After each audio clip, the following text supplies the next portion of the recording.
అటువంటి గోపకాంతలందరూ వచ్చి ఆ బాలకృష్ణుడు చేసినటువంటి చేష్టితముల పట్ల తల్లి యశోదాదేవికి అనేకమైనటువంటి నేరారోపణలు చేసి చెప్పారు.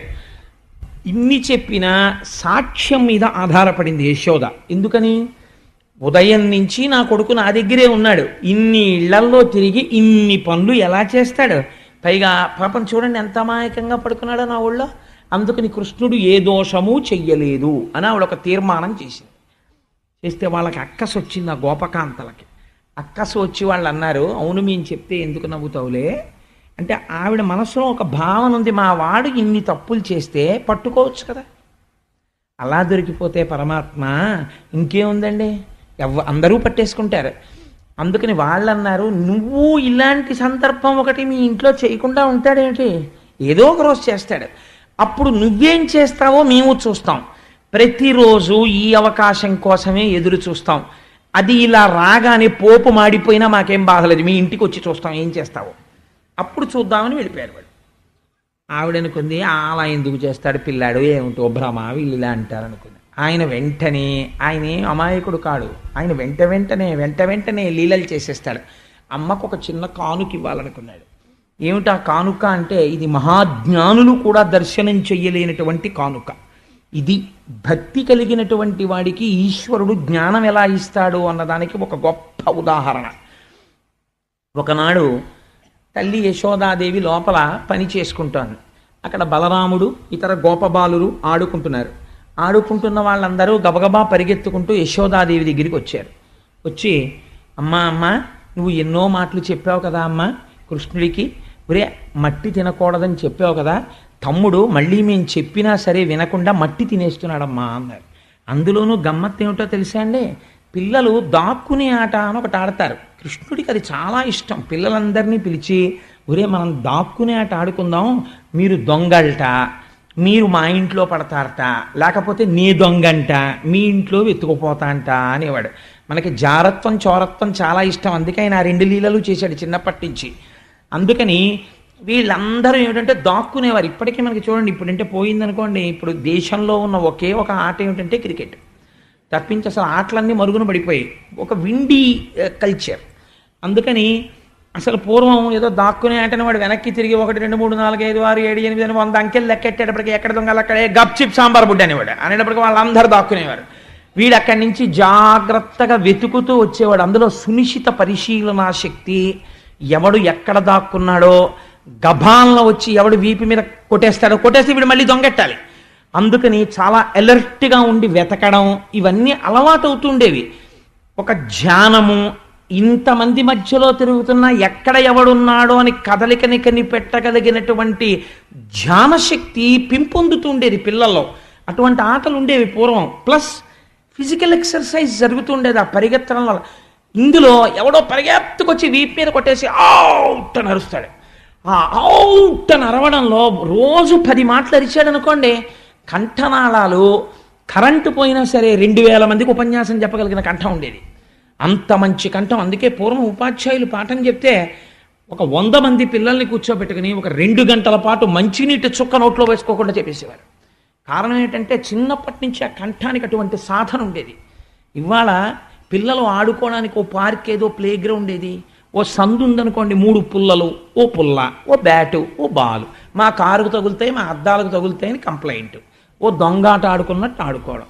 అందులో ఏమిటి, that is not the atmosphere required for playing cricket. కానీ అంతకన్నా ఇంకో ఆట ఆడుకోవాలి. కానీ ఇవాళ చిత్రం ఏంటంటే అది లేదు.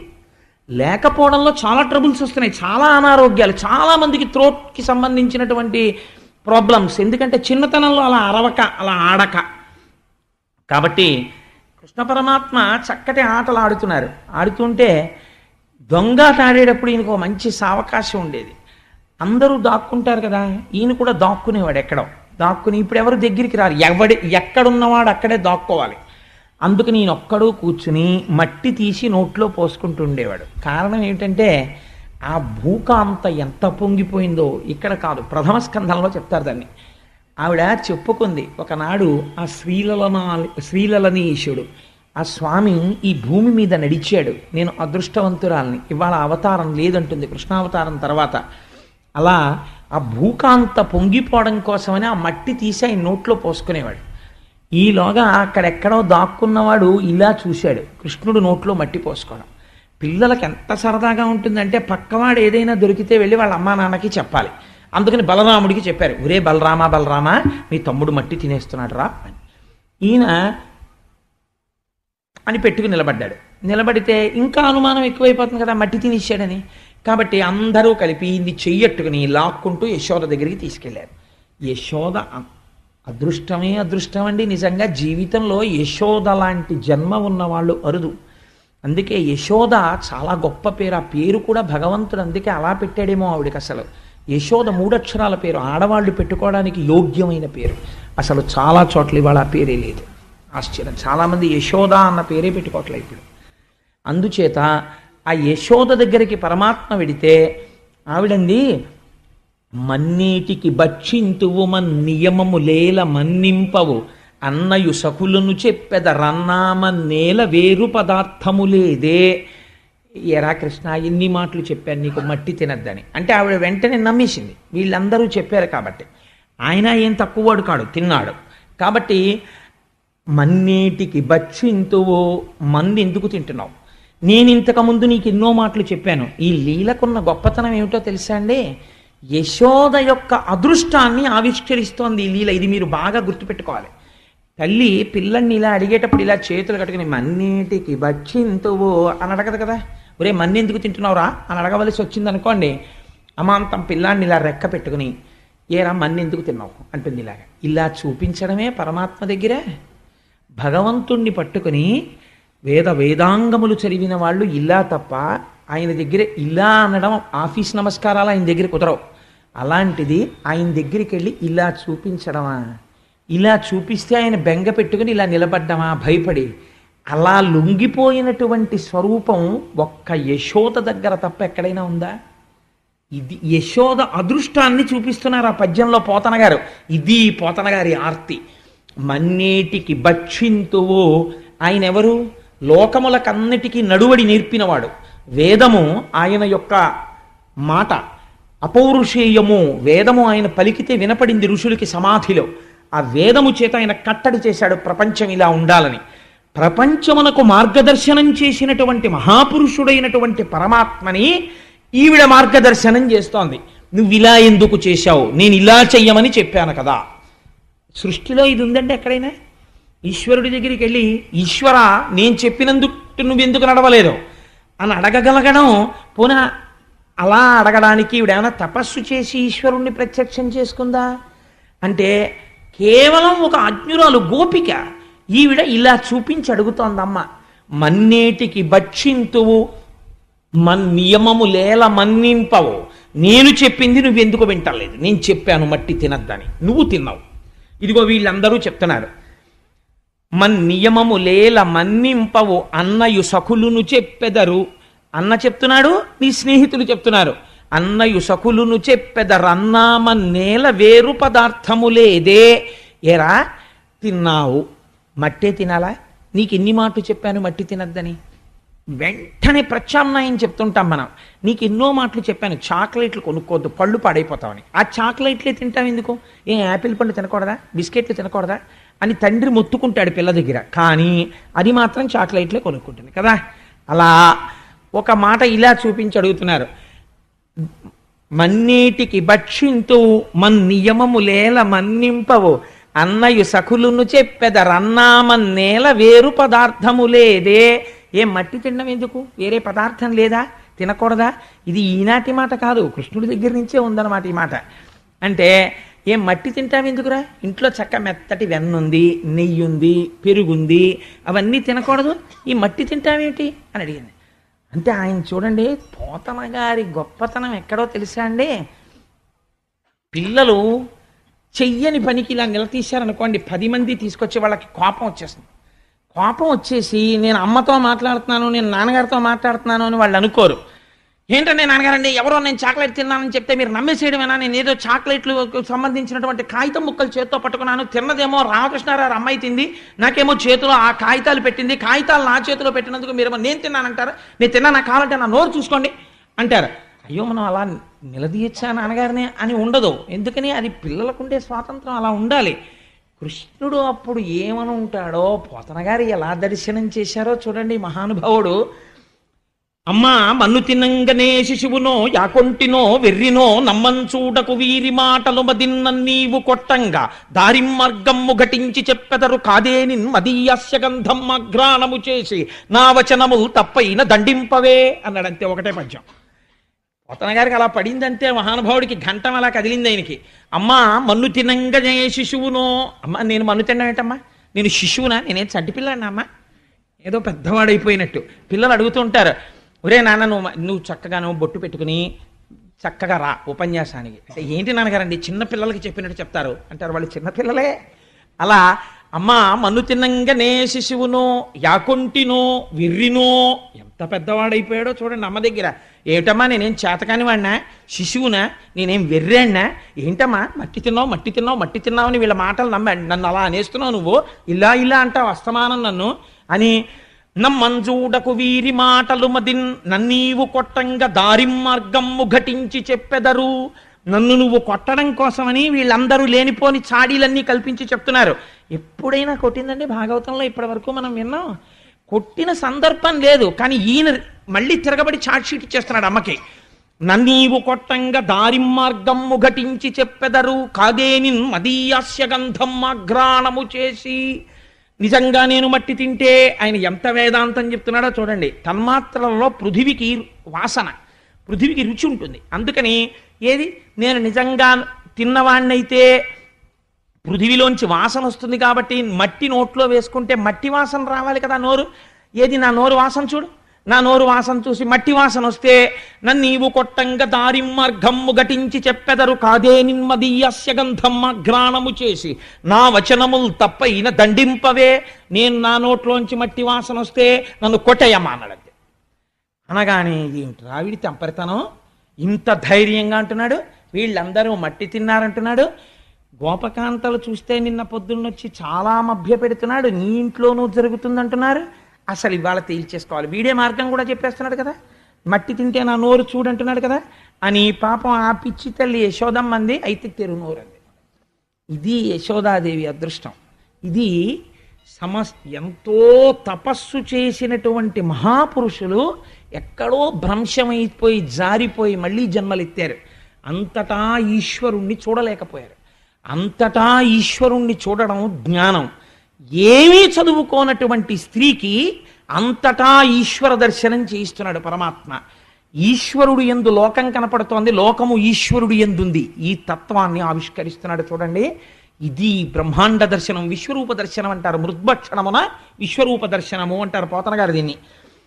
అని ఇలా నోరు తెరిచాడు. అమ్మ నోట్లో వాసన చూద్దామని నిజంగా యశోద అదృష్టమే అదృష్టం అండి. ఆ రోజున మోకాళ్ళ మీద కూర్చుని కొడుకు చెయ్యిలా పట్టుకుని నోరు వాసన చూద్దామనుకుని ఇలా దగ్గరగా నోటి దగ్గరికి వెళ్ళపోయింది. ఇలా నోరు తెరిచాడు. ఆ లలితాంగిక నుంగునే బాలుని ముఖమందు జలధి పర్వత వన భూగోళ సికి తరణి శశి దిక్పాలాది కారండంబైన బ్రహ్మాండంబునన్ సమస్త పర్వతాలతో నదులతో సముద్రాలతో చెట్లతో చామలతో లోకంతో నరులతో నందవ్రజంలో ఉన్న పశువులతో తన ఇంటితో తనతో నందుడితో కలిసి కనబడ్డారు లోపల. కనపడితే ఈ యశోద నోట్లోకి చూసి ఇన్ని బ్రహ్మాండములు పిల్లవాడి నోట్లో కనపడుతుంటే ఆవిడ తెల్లపోయి ఆవిడ అనుకుంది, కలయో వైష్ణవమాయయో ఇతర సంకల్పార్థమో సత్యమో తలపన్నేరకయున్నదాననో యశోదాదేవి కానో పరస్థలమో బాలకుడెంత వీని ముఖస్తంభై అజాండంబు ప్రజ్వలమయ్యుండుటకేది హేతువో మహాశ్చర్యంబు చింతింపగన్. ఇదే కదండి జ్యోతిర్లింగం అంటే. నోరు తెరిస్తే ఆ నోట్లో ఉన్నవన్నీ చూసి యశోదంది, ఏం ఆశ్చర్యం, కలయో వైష్ణవమాయయో ఇతర సంకల్పార్థమో సత్యమో. ఇది కళ, వైష్ణవమాయ, ఏదైనా సంకల్పమా? అసలు లేకపోతే ఇది సత్యమా? యశోదాదేవి కాను, అసలు నేను యశోదనేనా? పరస్థలమో, నేను ఇంట్లోనే ఉన్నానా? బాలకుడెంత, వీడు నా కొడుకేనా? ఇంత చిన్న పిల్లాడా? వీని ముఖస్తంభై అజాండంబు ప్రజ్వలమయ్యుండుటకేది హేతువో. వీడి నోట్లో బ్రహ్మాండాలన్నీ ఉన్నాయా? మహాశ్చర్యంబు చింతింపగన్, ఎంత గొప్ప మాట పడిపోయిందో చూడండి. మహాశ్చర్యంబు, బ్రహ్మమునకు అద్భుత దర్శనము అని పేరు. మహాశ్చర్యంబు చింతింపగన్, ఆలోచిస్తే చాలా ఆశ్చర్యకరంగా ఉంది. పిల్లవాడేమిటి, పిల్లవాడి నోట్లో బ్రహ్మాండాలు ఏమిటి అని ఆవిడ తెల్లపోయింది. మీరు మామూలుగా ఆలోచన చేస్తే ఏమండి ఇవన్నీ ఎలా కుదురుతాయండి, ఓ చిన్న పిల్లవాడి నోట్లో అన్నీ ఉంటాయా అని మీరు నన్ను అడగవచ్చు. మిమ్మల్ని నేను ఒక ప్రశ్న వేస్తాను, ఊహ చెయ్యండి. శంకర భగవత్పాదులు ఒక అద్భుతమైన శ్లోకం ఇచ్చారు దక్షిణామూర్తి స్తోత్రంలో. బీజస్యాంతరివాంకురో జగదిదం ప్రాంగ్ నిర్వికల్పం పునః మాయా కల్పిత దేశ కాల కలన వైచిత్ర చిత్రీకృతం మాయావీవ విజృంభయత్యపి మహాయోగి వయశ్రేచ్ఛయా అని. అందులో బీజస్యాంతరివాంకురో, ఒక రావి చెట్టు ఉంది. రావి చెట్టు ఎంత పెద్దది? చాలా పెద్ద రావి చెట్టు. ఇంత పెద్ద రావి చెట్టు యొక్క మూలము లేదా ఆ రావి చెట్టు యొక్క సూక్ష్మ దశ ఎక్కడ ఉన్నది అంటే, ఇంత రావి చెట్టు కూడా ఇంత చిన్న విత్తనమునందు ఉన్నది. లేకపోతే దాని నిర్మాణమునకు సంబంధించిన సమస్త ప్రక్రియ విత్తనం బద్దలై అందులోంచి ఎలా వచ్చింది? అందులో ఉంది కాబట్టి పైకొచ్చింది. కానీ సూక్ష్మావస్థ యందు అణిగి ఉన్నది, అందులోంచి రావి చెట్టు రాదు అని మీరు చెప్పింది నిజమైతే విత్తనంలోంచి చెట్టు రాకూడదు. రావి చెట్టు అందులోనే ఉన్నది నిజమైతే విత్తనంలోంచి చెట్టు వచ్చింది. మీకు ఇంకొక ఉదాహరణ చెప్తాను. ఒక నువ్వు గింజ యందు కొన్ని కోట్ల కోట్ల నువ్వు గింజలు ఉన్నవి. ఎలా అని మీరు నన్ను అడగచ్చు. ఒక నువ్వు గింజ తీసుకెళ్ళి అందులోనే మొత్తం నువ్వు గింజలకి సంబంధించిన సృష్టి అంతా ఉంది. ఒక నువ్వు గింజ మీరు భూమిలో పెట్టారనుకోండి, ఒక నువ్వు చెట్టు లేస్తుంది. ఇప్పుడు దానికి ఇన్ని నువ్వులు వస్తాయి. ఇన్ని నువ్వులు తీసుకెళ్ళి మళ్ళీ మీరు వేస్తే అన్ని చెట్లు వస్తాయి, అన్ని నువ్వులు వస్తాయి. మళ్ళీ ఆ నువ్వులు వేస్తే ఇన్ని నువ్వులు వస్తాయి. ఇలా వెళ్ళిపోతే ఒక నువ్వు గింజలోంచి ఎన్ని నువ్వులు వచ్చాయి? వీటన్నిటికీ వెనక్కి వెళ్ళండి, ఆదేది ఒక నువ్వు గింజే. ఒక నువ్వు గింజలోంచి ఇన్ని నువ్వు గింజలు వచ్చినట్టే బ్రహ్మమునందే లోకమంతయు ఉన్నది. లోకమునందు లోకము బ్రహ్మమే అయి ఉన్నాడు. మీకు ఇంకొక ఉదాహరణ చెప్తే నేను ఈ విశ్వరూపత సందర్శనాన్ని బాగా పూర్తి చేసిన వాడిని అవుతాను. ఇంత మట్టి ముద్ద తెచ్చి అక్కడ పెట్టి ఈ మట్టి ముద్దని చిలిపి సహస్రలింగార్చనకి చిన్న చిన్న చిన్న చిన్న శివలింగాలు చేశారు. అందులోంచే సహస్రలింగార్చన చుట్టూ పెట్టడానికి ఇన్ని ప్రమిదలు చేశారు. అందులోంచే సహస్రలింగానికి నైవేద్యం పెట్టడానికి ఓ చిన్న మట్టి పాత్ర చేశారు. అందులోంచే సహస్రలింగానికి నైవేద్యం పెట్టడానికి ఓ చిన్న గ్లాసు చేశారు. అందులోంచే ఉద్ధరిని ఒకటి తయారు చేసి అందులో పెట్టారు. ఇప్పుడు ఇవన్నీ ఎందులోంచి వచ్చాయి? శివలింగము మట్టిలోంచి వచ్చింది. శివలింగమునకు పెట్టవలసిన దీపములకు సంబంధించిన ప్రమిదలు మట్టిలోంచి వచ్చాయి. శివలింగమునకు పెట్టవలసినటువంటి అభిషేక నైవేద్య పాత్ర మూకుడు మట్టిలోంచి వచ్చింది. దానికి నైవేద్యం పెట్టడానికి మీరు పెట్టుకునే జలపాత్ర దీంట్లోంచి వచ్చింది. దాని ఉద్ధరిణి దీంట్లోంచి వచ్చింది. ఇవన్నీ ఏది ఇలా మారినది?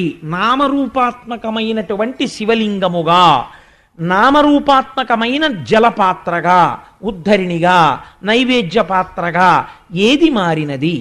మట్టి మారినది. వీటన్నిటి యందు ఏది ఉన్నది? మట్టి ఉన్నది. ఈ మట్టి యందు ఏ ఉన్నవి? ఇవన్నీ ఉన్నవి కదండి. ఇవన్నీ అందులోంచే వచ్చాయి.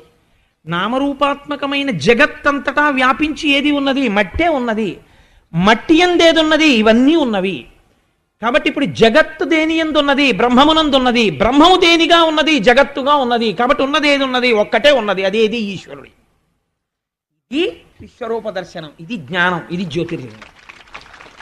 ఇది ఆవిష్కరించడం ఎంత అజ్ఞానంలో ఉన్నవాణ్ణి ఈశ్వరుడు అనుగ్రహిస్తే ఇది మహాశివరాత్రి నాడు అర్ధరాత్రి శివలింగ దర్శనం చెయ్యడం.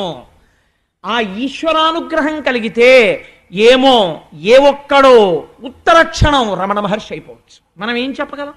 ఆ ఈశ్వరానుగ్రహం ఎవరి మీద పడుతుందో ఆ జ్ఞానసిద్ధి కలిగిందా, జ్ఞానాద్దేవతు కైవల్యం, దాని వలన మోక్షం వస్తుంది. కాబట్టి ఇప్పుడు కేవలము నా కొడుకు కొడుకు కొడుకు అని ఒక భావన చేసింది, ఒక ప్రేమ పెంచుకుంది. ఈ ప్రేమ భక్తి తెలిసి పెంచుకుందా అక్కర్లేదు, తెలియకుండా ప్రేమించిన ఈశ్వరుణ్ణి ప్రేమించింది. ఈ భక్తికి పర్యవసానమేమి? జ్ఞానమే. ఇదే విశ్వరూప సందర్శనము. అయితే ఇక్కడ పరమాత్మ ఒకటి అనుకున్నారట, అమ్మ ఇలా జ్ఞానంతో ఉండిపోయి అమ్మ బాగా లోకములో బ్రహ్మమును చూసేస్తే ఇంకా అమ్మ నాకు అమ్మగా ఉండగలదా ఉండలేదా? కాబట్టి మళ్ళీ వైష్ణవ మాయ కప్పాలి అంటే మళ్ళీ లోకాన్ని చూడాలి, బ్రహ్మాన్ని మర్చిపోవాలి. కాబట్టి ఏం చేశాడు? ఒక్కసారి ఉపసంహారం చేశాడు ఆ జ్ఞానాన్ని, అంతే. ఆవిడ అమ్మ అయిపోయింది, ఈయన కృష్ణుడు అయిపోయాడు, కొడుకు అయిపోయాడు. ఉపన్యాసం అయిపోగానే మళ్ళీ మీరు మీరే, నేను నేనే అని ద్వైతంలోకి వెళ్ళిపోయినట్టు. కాబట్టి ఏమైపోయింది? ఏకకాలమునందు మళ్ళీ మాయని ప్రసరింపచేసినాడు. ప్రసరిస్తే ఆవిడ మళ్ళీ ఆ వైష్ణవ మాయలోకి వెళ్ళిపోయింది. వెళ్ళిపోయి ఆయన నా కొడుకు, చిన్ని బిడ్డడు అన్న భావనలోకి వెళ్ళిపోయింది. ఇంత చిత్రంగా కొడుకుని నా పిల్లవాడే అని ఇంత లీల చేసినవాడు ఎంత అమాయకత్వం నటిస్తాడో తెలుసా అండి? ఇది వైష్ణవమాయ అంటే, ఇది పరమాత్మ యొక్క అనుగ్రహం అంటే ఎంత చిత్రంగా ఉంటుందో చూడండి. ఆయన లీల ఇన్ని చేసిన తర్వాత అమ్మకి ఎక్కడో ఇవాళ పొద్దున్న వీడి నోట్లో ఏదో చూసినట్లు గుర్తు, ఏమిటో ఏదో పులకరింత కింద ఉంది అంటే దీన్ని బాగా తీసేయాలనుకున్నాడు. రాత్రి అన్నం పెడుతోంది. అన్నం పెడుతున్నప్పుడు పిల్లవాడికి అన్నం చేతిలోనో కాల్లోనో పెట్టగా నోట్లో పెడతారు. అందుకని ఆయన అస్తమానం నోరు తెరుస్తున్నాడు, అమ్మ నోట్లో అన్నం పెడుతోంది.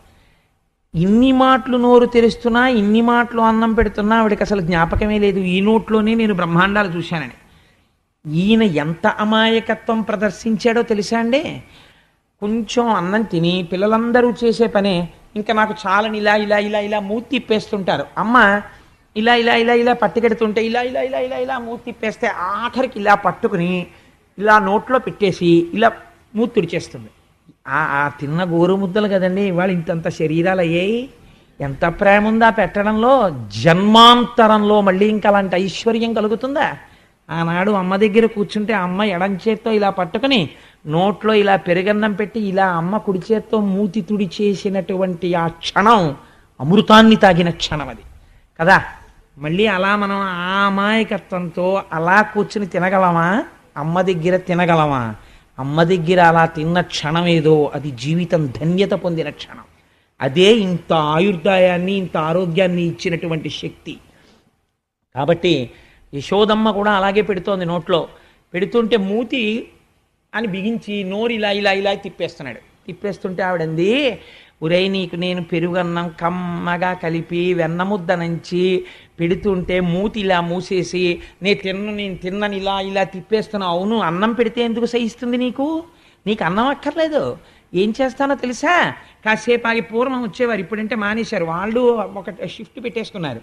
పూర్వం రాత్రి 9 గంటలకు వచ్చేవారు. వచ్చి అమ్మా మాధవ కబళం తల్లి అనేవారు. ఇంటి ముందు నుంచి మా చిన్నతనంలో ఏలూరులో వస్తుండేవారు.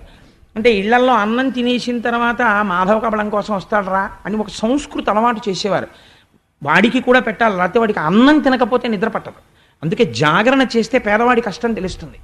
అన్నం తినలేదనుకోండి నిద్ర పట్టదు వాడికి రాత్రి. అందుకని ఒరే వాడికి ఒక ముద్ద ఉంచండి అని చెప్పి కాస్త ఉంచేవారు. ఒక్క ముద్ద తక్కువైతే మజ్జిగ తాగు పడుకోండి, కడుపు చల్లగా నిద్ర పడుతుంది. కానీ ఇంకొకటికి పెట్టి పడుకోవాలని ఉంచేవారు ఆ గిన్నెలో ఉంచి. ఎవరే మాధవ కబళం వాడు ఇంకా రాలేదురా అని ఎదురు చూసేవారండి వాడి కోసం. అమ్మ మాధవ కబళం అమ్మయ్య వచ్చేసాడు రా పెట్టేసి పడుకుందానికి అవ్వగా వెళ్ళి ఆయన వేసి వచ్చి పడుకుని నిద్రపోయేవారు. అలా మాధవ కబళం, దాని పేరు ఎంత విచిత్రమైన పేరో చూడండి. అది మాధవుడికి ఇస్తున్న కబళం. మాం అంటే లక్ష్మీదేవి, ధవుడు అంటే భర్త. ఇది ఈ ఆర్తి చూసి ఈశ్వరుడు ఐశ్వర్యం ఇస్తున్నాడు నీకన్నారు. అందుకే నాకు కబళం ఒక ముద్ద తీసుకెళ్ళి ఆయనకి వేసేవారు. 4 ఇళ్లలో 4 ముద్దలు తిని ఆయన చెట్టు కింద పడుకునేవాడు. కాబట్టి ఆవిడంది యశోదాదేవి కాసేపు ఆగి అమ్మా మాధవ కబళం తల్లి అని వాడు వస్తాడు. అప్పుడు నిన్నేం చేస్తానో తెలుసా? నీకు అన్నం అక్కర్లేదు కదా, నేను పెట్టింది అక్కర్లేదు కదమ్మా, ఇంట్లో పిల్లాడు ఉన్నాడమ్మా, వాడికి అన్నం అక్కర్లేదు, వాడిని పట్టుకెళ్ళిపోండి మీతోటి. వాడికి ఎప్పుడు ఆటలు, ఆ ఇల్లు తిరగా ఈ ఇల్లు తిరగా ఇలాంటి పనులే చేస్తుంటాడు అంటే అమ్మ మీద కోపం అనమాట. ఇలా పెట్టేసి మూతి అని చూస్తున్నాడు. నన్ను ఇచ్చేస్తావా అన్నట్టుగాను. నిన్ను ఇచ్చేస్తాను. వాళ్ళు ఏం చేస్తారో తెలుసా, వాళ్ళ దగ్గర పెద్ద పెద్ద భిక్షాపాత్రలు ఉంటాయి, పెద్ద సిల్వర్ క్యారేజీలు పట్టుకొస్తారు. ఒక్కొక్కసారి ఇంట్లో ఏదో పెళ్ళో లేకపోతే విందో అవుతుంది, చాలా ఉండిపోయాయా అంటారు. అప్పుడు వాళ్ళు 4-5 గిన్నెలు తీసేవారు, ఓ గిన్నెలోంచి తీసి ఇవన్నీ పెట్టుకుని చక్కగా పెద్ద బ్యాగ్లో పెట్టుకుని వెళ్ళిపోయేవారు, గోను సంచి లాంటి దాంట్లో. వాళ్ళ దగ్గర అలాంటిదో సంచి ఉంటుంది, నిన్ను తీసుకెళ్ళి ఆ సంచిలో పడేస్తారు. వాళ్ళు ఏం చేస్తారు తెలుసా, మూట కట్టేసి భుజాన వేసుకుని ఊరు బయటికి వెళ్ళిపోతారు. వెళ్ళిపోయి వాళ్ళందరూ బైరాగులు చెట్టు కింద పడుకుంటారు రాత్రి, ఈ మాధవ కబళం తినేసి. అక్కడికి తీసుకెళ్ళి వాళ్ళు అన్నిళ్ళల్లోంచి పట్టుకొచ్చింది నీకు పెడతారు. పాపం ఆయన అంతే కదండి, అన్నిళ్ళల్లో నైవేద్యాలు తింటాడుగా, అందుకని తెలియకుండా స్తోత్రం చేసేస్తోంది ఆవిడ. తీసుకెళ్ళి నీకు అప్పుడు పెడతారు. అప్పుడు నీకు ఎంత రుచిగా ఉంటుందో, అమ్మ పెడితే ఎందుకు ఎక్కుతుంది నీకు, అప్పుడు వాళ్ళ దగ్గర తిను. అప్పుడు వాళ్ళు తినకపోతే ఏం తినో అని ఇలా బొగ్గట్టుకుంటారు. అప్పుడు ఇలా నోరు తెరిచి తిందువు కానీ అని అనేటప్పటికి ఇలా కోపంగా చూస్తున్నాడు, అమ్మ వంక నన్ను అన్నేసి మాటలంటావా అని. ఇంతలోకే నిజంగా అమ్మా మాధవ కమలం తల్లి అన్నాడు ఎవరో. అయ్యో వచ్చిన వాడిని ఉట్టినే పంపించకూడదని ఈవిడ కాస్త అన్నం తీసుకుని పట్టుకెళ్ళి వేద్దామని ఓ గిన్నెలో పెట్టుకుంటోంది. గభాలను లేచాడు, వెనక నుంచి అమ్మ 2 కాళ్ళు గట్టిగా పట్టేసుకుని ఆ చీరలోకి తలపెట్టేశాడు. వదలడు అడుగులేద్దామంటే, ఉరే వదలరా అంటే, బిచ్చులు ఒత్తురు ఏడ్చిన భిక్షాపాత్రమున వేయిచి బెగడించి నిను శిక్షింతురని చెప్పిన బిచ్చులకని తల్లి కనియు భీతిల్లు నృపా. అమ్మ వంక మాధవ కమలం తల్లి అన్నవాడి వంక చూసి ఇలా భయపడిపోయి అమ్మ నన్ను వేసేస్తావా, అమ్మ నన్ను వేసేస్తావా అన్నట్టు ఇలా చూస్తుంటే, ఓరి పిచ్చి కన్నా నిన్ను వేసేస్తానా, లేక లేక పుట్టినవాడివి ఎందుకు వేస్తాను, అన్నం తింటాననేవాడు. కూర్చో, వాడికి మాధవ కబలం వేసి వచ్చేస్తానంటే, అమ్మ నన్ను వేసేకే, అమ్మ నన్ను ఇచ్చేకే, అమ్మ నన్ను ఇచ్చేకే, నిన్ను ఇవ్వనురా, నువ్వు కూర్చో, నిన్ను ఎందుకు ఇచ్చేస్తాను రా, నువ్వు నా కన్నవాడివి, నిన్ను ఇస్తానా నాన్న అని ముద్దు పెట్టుకొని అక్కడ కూర్చోబెట్టి వేసి వస్తే అప్పుడు దొంగ నవ్వు నవ్వితే ఆ నవ్వు చూసుకుని యశోద మురిసిపోయేది. ఈ ముందు లీలకి ఈ లీలకి ఏమైనా ఎంత అమాయకత్వం నటించాడండి, ఎంత జ్ఞానంతో ఎంత విశ్వరూప దర్శనం చేయించాడు. ఇది కృష్ణ పరమాత్మ అంటే. ఈశ్వరుడు ఏదైనా చేయగలడు. నమో నిధిష్టాయ ప్రియదవదవిష్టాయ చ నమో, నమక్షోదిష్టాయ స్మరహర మహిష్టాయ చ నమో, నమో వర్షిష్టాయ త్రినయన అవిష్టాయ చ నమో, నమః సర్వస్మై తే తదిగమితి శర్వాయ నమః అంటారు. మహిమ్నా స్తోత్రంలో పుష్పదంతుడు పరమశివుణ్ణి ఉద్దేశించి దూరంగా ఉంటాడు, దగ్గరగా ఉంటాడు, అమాయకుల్లో ఉంటాడు, మహాజ్ఞాని అయి ఉంటాడు, యవ్వనంలో ఉంటాడు, వృద్ధాప్యంలో ఉంటాడు, ఒక రూపంతో ఉంటాడా ఈశ్వరుడు. ఎంత మాయ చేశాడో చూడండి. అందుకని ఈ స్తోత్రం అయిపోయిన తర్వాత, ఈ లీల అయిపోయిన తర్వాత అసలు ఇది వింటున్నటువంటి పరీక్షిత్తుకి కడుపు మండిపోయింది. ఎందుకు మండిపోయిందంటే ఆయన అన్నాడు, ఏమయ్యా ఎప్పుడైనా ఓ నోము నోచిన వాళ్ళు ఉంటారు, ఓ వ్రతం చేసిన వాళ్ళు ఉంటారు, అభిషేకం చేసుకున్న వాళ్ళు ఉంటారు. ఏమిటే సుఖమహర్షి నువ్వు చెప్తున్నది, భగవంతుణ్ణి పట్టుకుని ఇలా అంటూ ఉండడమా, విశ్వరూప సందర్శనం చూడడమా, భయపడిపోయినట్టు గట్టిగా కౌగిలించుకోవడమా, ఉండ్రాని కూర్చోపెట్టడమా, అన్నం పెట్టడమా, పక్కన పడుకోపెట్టుకోవడమా, పాలు ఇవ్వడమా, తండ్రి గారు నందుడు గబగబా ఇంట్లోకి వస్తుంటే వేసుకున్న కిర్రు చెప్పులు కిర్రు కిర్రుమంటుంటే ఎంతో భయపడిపోయిన వాళ్ళ ఇలా నక్కి నక్కి నించోడమా, నించుని బలరాముడు కృష్ణుడు వెళ్ళి గబగబా ఆయన చేతిలో ఉన్నటువంటి ఆ పశువుల్ని తోలే కర్రని ఆయన ఉత్తరీయాన్ని అందుకోవడమా, నాన్నగారండి నాన్నగారండి కాళ్ళు కడుక్కోండి అని చిన్ని కృష్ణుడు చెంబుతో నీళ్లు తెచ్చి ఆయన కాళ్ళ మీద పోసి చిన్న బుజ్జి బుజ్జి చేతులతో కడగడమా. ఏమిటయా ఈ అదృష్టం, ప్రపంచంలో ఇలాంటి వాళ్ళు ఎవరైనా ఉన్నారయా భార్యాభర్తలు? జగదీశ్వరునకు చన్నిచ్చు తల్లిగా ఏమి నోము నోచెయ్యి యశోద, పుత్రుడంచు అతని పోషించు తండ్రిగా నందుడేమి చేసే నందితాత్మ. ముందు నాకు అసలు ఇది చెప్పన్నాడు. ఎంత బాధ వచ్చిందో చూడండి. అసలు ఏం అదృష్టం రా ఆ నందుడిది యశోదది. అసలు వీళ్ళిద్దరూ ఏం పూజ చేస్తే కృష్ణుడు ఇలా కొడుకై పుట్టాడో నాకు ఇది చెప్పు అన్నాడు. నేను అనుకుంటున్నాను మీకు అందరికీ కోరిక వచ్చేసి ఉండాలి. అసలు అయితే ఓ కోరిక ఉండాలి, కృష్ణుడు పెరిగిపోకుండా ఇలాగే ఉంటే బాగుండు లీలలన్నీ అని కూడా. నాకైతే ఏమనిపిస్తుందో తెలుసా అండి, ఒక్కొక్క లీల దాటిపోతుంటే అమ్మో ఇంకా పెద్దవాడైపోతున్నాడు, ఇంకా గంభీరమైన స్థాయికి వెళ్ళిపోతాడు. భగవద్గీత చెప్పిన కృష్ణుడి కన్నా వెన్న దొంగతనం చేసిన కృష్ణుడే బాగుంటాడు, ఇలాగే బాగుంటాడేమో అనిపిస్తుంది నాకు. అలా ఎంత చిత్రమో చూడండి. పరీక్షిత్తు కూడా ఇదే ప్రశ్న వేస్తే ఆయన అన్నారు, శుకబ్రహ్మ ఒక నవ్వు నవ్వి, ఏమి తపస్సు చేశారో నేను చెప్పనా, ఏమీ చేయలేదు. ఇది విచిత్రం. కృష్ణ పరమాత్మ భూమండలం మీద ఆవిర్భవించే ముందు దేవతల్ని తమ అంశలతో ఆవిర్భవించమన్నాడు. చతుర్ముఖ బ్రహ్మగారు ప్రజాపతులలో అక్కడ ఉండేటటువంటి ఆ వసువులలో ప్రముఖుడైనటువంటి వాడు ద్రోణుడు. ఆ ద్రోణుడి భార్య ధర, వీళ్ళిద్దరినీ పిలిచి శ్రీమన్నారాయణుడు కృష్ణ పరమాత్మగా ఆవిర్భవిస్తున్నాడు, మీరిద్దరూ కూడా వెళ్ళి భూమి మీద అవతరించండి అన్నారు. అంటే ఆయన అన్నారు, మేము అవతరిస్తాం, మేము భూమి మీదకి వెడతాం, గొల్లవాడిగా గొల్లవాని భార్యగా మేము జన్మిస్తాం, కానీ మాకొక్క వరం ఇస్తే వెడతాం. ఏమిటో తెలుసా? భూమి మీద అవతరించినటువంటి కృష్ణ పరమాత్మని మా కొడుకు అన్న భావనతో కొడుకుగా లాలించి పెంచి పోషించే వరం ఇస్తే వెడతామన్నారు. మీకు కూడా ఆ వరం ఉన్నది భూమి మీద పుట్టిన వాళ్ళకి. ఏమిటో తెలుసా అండి? మీ ఇంట్లో ఒక్క కృష్ణమూర్తి ఉండి ఆయనకు తులసిమాలేసి ఆయన మూతి వంక చూసి, ఆయన ముక్కు వంక చూసి, ఆయన కళ్ళ వంక చూసి, ఆయన వేణువు వంక చూసి, ఆయన కట్టుకున్న పంచవంక చూసి అలా నించుంటాడు చూడు, హాయిగా టీవీ చూస్తాడు, వచ్చే వాళ్ళని చూస్తాడు, వెళ్ళే వాళ్ళని చూస్తాడు. పోనీ నాన్నగారు ఇంత అలిసిపోయారని వెళ్ళి ఓ తులసిమాల తను తెచ్చుకోవచ్చు కదా, ఓ 2 రూపాయలు పెట్టి తులసిమాల తేడు, ఏమీ చెయ్యడు, ఓ పురాణానికి రాడు, ఓ గుళ్ళోకి రాడు. నాన్నగారండి మీరు బయట తాళం వేసుకెళ్ళిపోండి, నేను ఇంట్లో ఆడుకుంటానని ఎప్పుడు ఆ వేణువు పెట్టుకుని ఆడుకుంటూ ఉంటాడు ఇంట్లో తిరుగుతూ. ఇలా అయితే ఎలాగరా నాన్న, కృష్ణుడి వంక చూసి మీరేదో తండ్రి అనుకుని, ఆ తర్వాత ఒక రోజున స్వామి నువ్వు జగత్ ప్రభువి అనుకుని, అమ్మో కృష్ణుడికి పొద్దున్నే పాలు ఇవ్వకపోతే బాబాయ్ చాలా అల్లరి చేసేస్తాడు, అమ్మ నాకు ఇంకా పాలు ఇవ్వలేదా అనుకుని ఇంటావిడ అనుకుని ఓ గ్లాస్తో కొద్దిగా పాలు తీసుకొచ్చి ఆయన దగ్గర పెట్టి, కృష్ణ పాలు తాగాయి, ఏడుపు మొదలెట్టకు, అమ్మ నువ్వు ఇంకా పాలు ఇవ్వలేదమ్మా అని అరవకు, కాసిన పాలు తాడు అని కాసిన పాలు అక్కడెట్టి కాస్త అన్నం తినే ముందు ఇంత పెరుగన్నం కలుపుకొని గబగబా కృష్ణయ్య వచ్చి పక్కన కూర్చున్నట్టు ఓ ముద్ద ఆయనకి పెట్టి ఓ ముద్ద తను తింటున్నట్టు భావన చేస్తే మీరు యశోద కాగలరు. అంతే కదండి. మరి అదే కదా వాళ్ళు అడిగింది, అదే కదా ఆయన ఇచ్చింది. కాబట్టి ఇదయ్యా వాళ్ళు అడిగింది.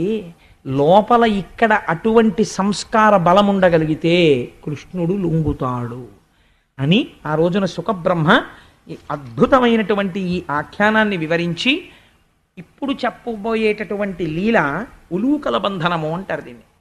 ఈ ఉలూకల బంధనము మహాత్ములైనటువంటి వారు కొంతమంది అయితే ధ్యానం చేస్తూ స్పృహ తప్పిపోయి 6 నెలలు అలా ఉండిపోయారు. అంత అద్భుతమైనటువంటి లీల. నాకు తెలిసి నేను అనుకుంటున్నాను, నాకున్న పరిమితమైన పరిజ్ఞానంలో భాగవతం మొత్తం మీద తలమానికమైనటువంటి లీల ఇదే. గోవింద పట్టాభిషేకం కూడా దీని తర్వాతే. అంత గొప్ప లీల ఈ లీల. ఈ లీల వినడం కోసమని ప్రత్యేకం చెప్పించుకుంటారు. చెప్పించుకుని అయ్యా మాకొక్కసారి ఉలూకల బంధనం చెప్పరా అని అడుగుతుంటారు పెద్దలు. అలా చెప్పించుకొని పెద్దల్ని పిలిచి విని పొంగిపోతుంటారు. అంత సర్వోత్కృష్టమైన లీల ఉలూకల బంధన వృత్తాంతం. ఇవాళ మహాశివరాత్రి మన అదృష్టం. నేను ప్రత్యేకం తేలేదు, వరుసలో ఉలూకల బంధనం వచ్చింది. నాకు నిన్న రాత్రిది జ్ఞాపకం వచ్చే పక్కన పెట్టడానికి నువ్వెవరు, వీళ్ళందరికీ ఉలూకల బంధనం చెప్పించాలని ఇవాల్టికి ఆ లీల తెచ్చాను. పక్కన పెట్టడానికి నువ్వెవరు, నువ్వు అదే చెప్పనిపించింది. కాబట్టి రేపు నేను అదే చెప్తానడానికి కారణం అది. కాబట్టి ఇప్పుడు నేను ఉలూకల బంధన వృత్తాంతం చెప్తాను, మీరు సంతోషంగా దాన్ని అవధరించండి. ఒకనాడు యశోదమ్మ ఆ పెరుగు చిలుకుతోంది. భగవానుడు జన్మించిన తరువాత అక్కడ ఐశ్వర్యం ఎక్కువైపోయింది. ఐశ్వర్యం ఎక్కువైపోవడం అంటే ఎవరికి ఏది ఐశ్వర్యమో అది ఐశ్వర్యం. ఒక బ్రాహ్మణుడు ఉన్నాడు అనుకోండి, ఆయన యందు జ్ఞాన విభూతి విశేషంగా పెరగడం ఆయనకు ఐశ్వర్యం. ఆయన 10 మందిని ఉద్ధరించగలగడం ఆయనకు ఐశ్వర్యం. ఒక వైశ్యుడు ఉన్నాడు అనుకోండి, ఆయన వర్తకం బాగా సాగడం ఆయనకు ఐశ్వర్యం. ఒక ఉద్యోగి ఉన్నాడు అనుకోండి, తన ప్రభువు అధికారి మెచ్చుకునేటట్టుగా తాను పని చేయగలగడం ఆయనకు ఐశ్వర్యం. గొల్లలకి వాళ్ళకి తెల్లవారి లేస్తే ఐశ్వర్యం పాలు, పెరుగు, వెన్న, నెయ్యి, ఇవి పెరగడం వాళ్ళకి ఐశ్వర్యం. కృష్ణ పరమాత్మ ఆవిర్భవించిన తరువాత విశేషమైనటువంటి పాలు ఇవ్వడం మొదలుపెట్టాయి అక్కడ ఉన్నటువంటి గోవులన్నీ కూడా. అందుచేత వాళ్ళకి ఆ పాలు పెరిగాయి, పెరుగు పెరిగింది, వెన్న పెరిగింది, నెయ్యి పెరిగింది. చిత్రం ఏమిటంటే షేరు పాలు ఇచ్చేటటువంటి ఆవులు 4 షేర్ల పాలు ఇస్తున్నాయి. చిన్న చిన్న కుండలు ఉన్న వాళ్ళు పెద్ద పెద్ద కుండలు కొనుక్కున్నారు. ఆ పాలు కూడా గట్టిగా తోడుకునేవి. ఎవరి ఐశ్వర్యం వాళ్ళకి ఆదరణీయం. ఒక బ్రాహ్మణుడు ఉన్నాడు అనుకోండి, ఆయనకి జ్ఞానమునందు అభినవేశం ఉందనుకోండి, ఆయనకి ఉత్సాహం ఉందనుకోండి, ఆయన తెల్లవారు లేవగానే స్నానం చేసి గాయత్రి చేసుకుంటే తప్ప బయటికి రాడు. అలా వాళ్ళు చల్ల చిలికితే వాళ్ళు మామూలుగా చల్ల చిలకరు. చల్ల చిలికే ముందు వాళ్ళు తలస్నానం చేసి చక్కటి పట్టుచీర కట్టుకుని కొప్పులో పువ్వులు పెట్టుకుని ఇక్కడ నుంచి ఇక్కడికి గాజులు వేసుకుని ఇవన్నీ ఐశ్వర్యాలు. మెడలో మంగళసూత్రం చప్పుడవుతుండగా ఇన్ని గొలుసులు వేసుకుని ఆ పట్టు చీర తీసి ఇలా దోపుకుని చక్కగా ఆ తాడు పట్టుకుని ఇంట్లో ఆడవాళ్ళకి ఉన్న గమ్మత్తైన శక్తి ఒకటి ఉంటుంది. ఏమిటో తెలుసా అండి? వాళ్ళు వేదప్రోక్తమైనటువంటివి మంత్రబద్ధమైన విషయములే చదవాలని ఏం లేదు. అందుకే ఆడవాళ్ళు చదువుకోవడానికి వీలైన రీతిలో ప్రమాదరహితమైన రీతిలో ఉంటాయి కొన్ని కొన్ని. ఇప్పుడు లక్ష్మీ కళ్యాణం మీకు ఇచ్చిన బహుమానం లాంటిది. ఇవి చదువుకుంటుంటే అవి వినపడుతుండగా ఇంట్లోకి భూతప్రేతాది శక్తులు ప్రవేశించవు. రెండు, ఈశ్వరనామం వినపడుతుంటుంది కాబట్టి ఇంట్లో ఒక గొప్ప సంస్కార బలం, ఐశ్వర్యం వృద్ధిలోకి వస్తాయి. వీళ్ళు చెప్తున్నటువంటి భగవన్నామం భర్తని కూడా రక్షిస్తుంది. కాబట్టి పూర్వం అలా భగవన్నామం చెప్తూనే అన్ని నడిపిస్తూ ఉండేవారు. నేను తరచు చెప్తుంటాను, మా చిన్నతనంలో నిద్ర లేచేటప్పటికీ మమ్మల్ని 4 గంటలకు లేపి ఒరే మొహం కడుక్కొని చదువుకోండి అనేవారు. నిజంగా చదువుకుందామని కూర్చుంటే అప్పుడప్పుడు మా అమ్మమ్మ గారు వాళ్ళు వస్తుండేవారు, వీధిలో కూర్చుని చదువుకోండి అనేవారు. ఎందుకంటే మా బలహీనత కనిపెట్టేశారు వాళ్ళు.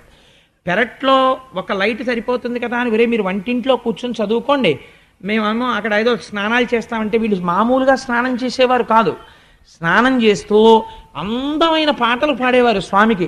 ఒంటి చర్మము తీసి చెప్పులు కొట్టిన కక్కయ్య వచ్చేను మేలుకో, మేలుకో జగదీశ మేలుకో పరమేశ మేలుకు నీ మమ్మింక ఏలుకో అని ఇలాంటివి పాడుతుంటే మా మనస్సు దాని మీదకి వెళ్ళిపోయేది. అబ్బాయి ఎంత బాగుందో ఆ సుప్రభాతం. ఏమిటో ఒంటి చర్మము తీసి చెప్పులు కొట్టిన అని ఇక్కడ హుమయూన్ చక్రవర్తికి అక్బర్ జన్మించను అంటుండేవాళ్ళం, కానీ ఒంటి చర్మము తీసి చెప్పులు కొట్టిన దాని మీదకి వెళ్ళిపోతుండేది ధ్యాస. వీళ్ళు కనిపెట్టేసి కొన్నాళ్ళకి వీధిలో కూర్చో అన్నారు. అలా అయిపోయిన తర్వాత వదిలిపెట్టేవారా? ఇది అయిపోయేది అంతే. సుప్రభాతం మానసికంగా వెళ్ళిపోయేవారు ఎక్కడికో. వెళ్ళిపోయి శ్రీరంజంబుగ శ్రీగిరి యాత్రకు కూరిమిసతితో కూడినడచితిని పల్లెలు పురములు పట్టణంబులు పేటలు దాటితే కోటలు దాటితే అడుగులు దాటితే మడుగులు దాటితే అన్నీ దాటితే కంటిని శ్రీగిరి కన్నుల నిండా వింటిని మహిమలు వీనుల నిండా ఆ మహిమలు నేనేమని చెప్పదు దారుని లోపల దౌతాచలమది మేరుని కంటెను మిక్కుటమైనది బ్రహ్మ నిర్మల బహిశృంగంబులు వాటమైన పూదోటలు మిక్కిలి మాటలు నేర్చిన మంచి మృగంబులు తప్పిపోక పాతాళ గంగలో తెప్పున తేలుచు తీర్థంబాడుచు చలగుచుమడి వస్త్రంబులు కట్టితి పొలుపుగా నుదుట విభూతి ధరించితి పిల్లారయ్యకు ప్రియముగ మ్రొక్కితి ద్వారపాలకుల దర్శనమాయను ద్వారమందురత నాలగద్దపై చూచితి నెవ్వరు చూడని లింగం నిరుపద్రవమగు నిశ్చల లింగం ఆదితేజమగు ఐక్యలింగం పురాణప్రదమగు పవిత్రలింగం లింగముగనుగొని లింగదేహినై వెళ్ళిపోయాము శ్రీశైలం మహాశివరాత్రి నాడు. అలా మానసికంగా శ్రీశైలం వెళ్ళిపోయేవారు.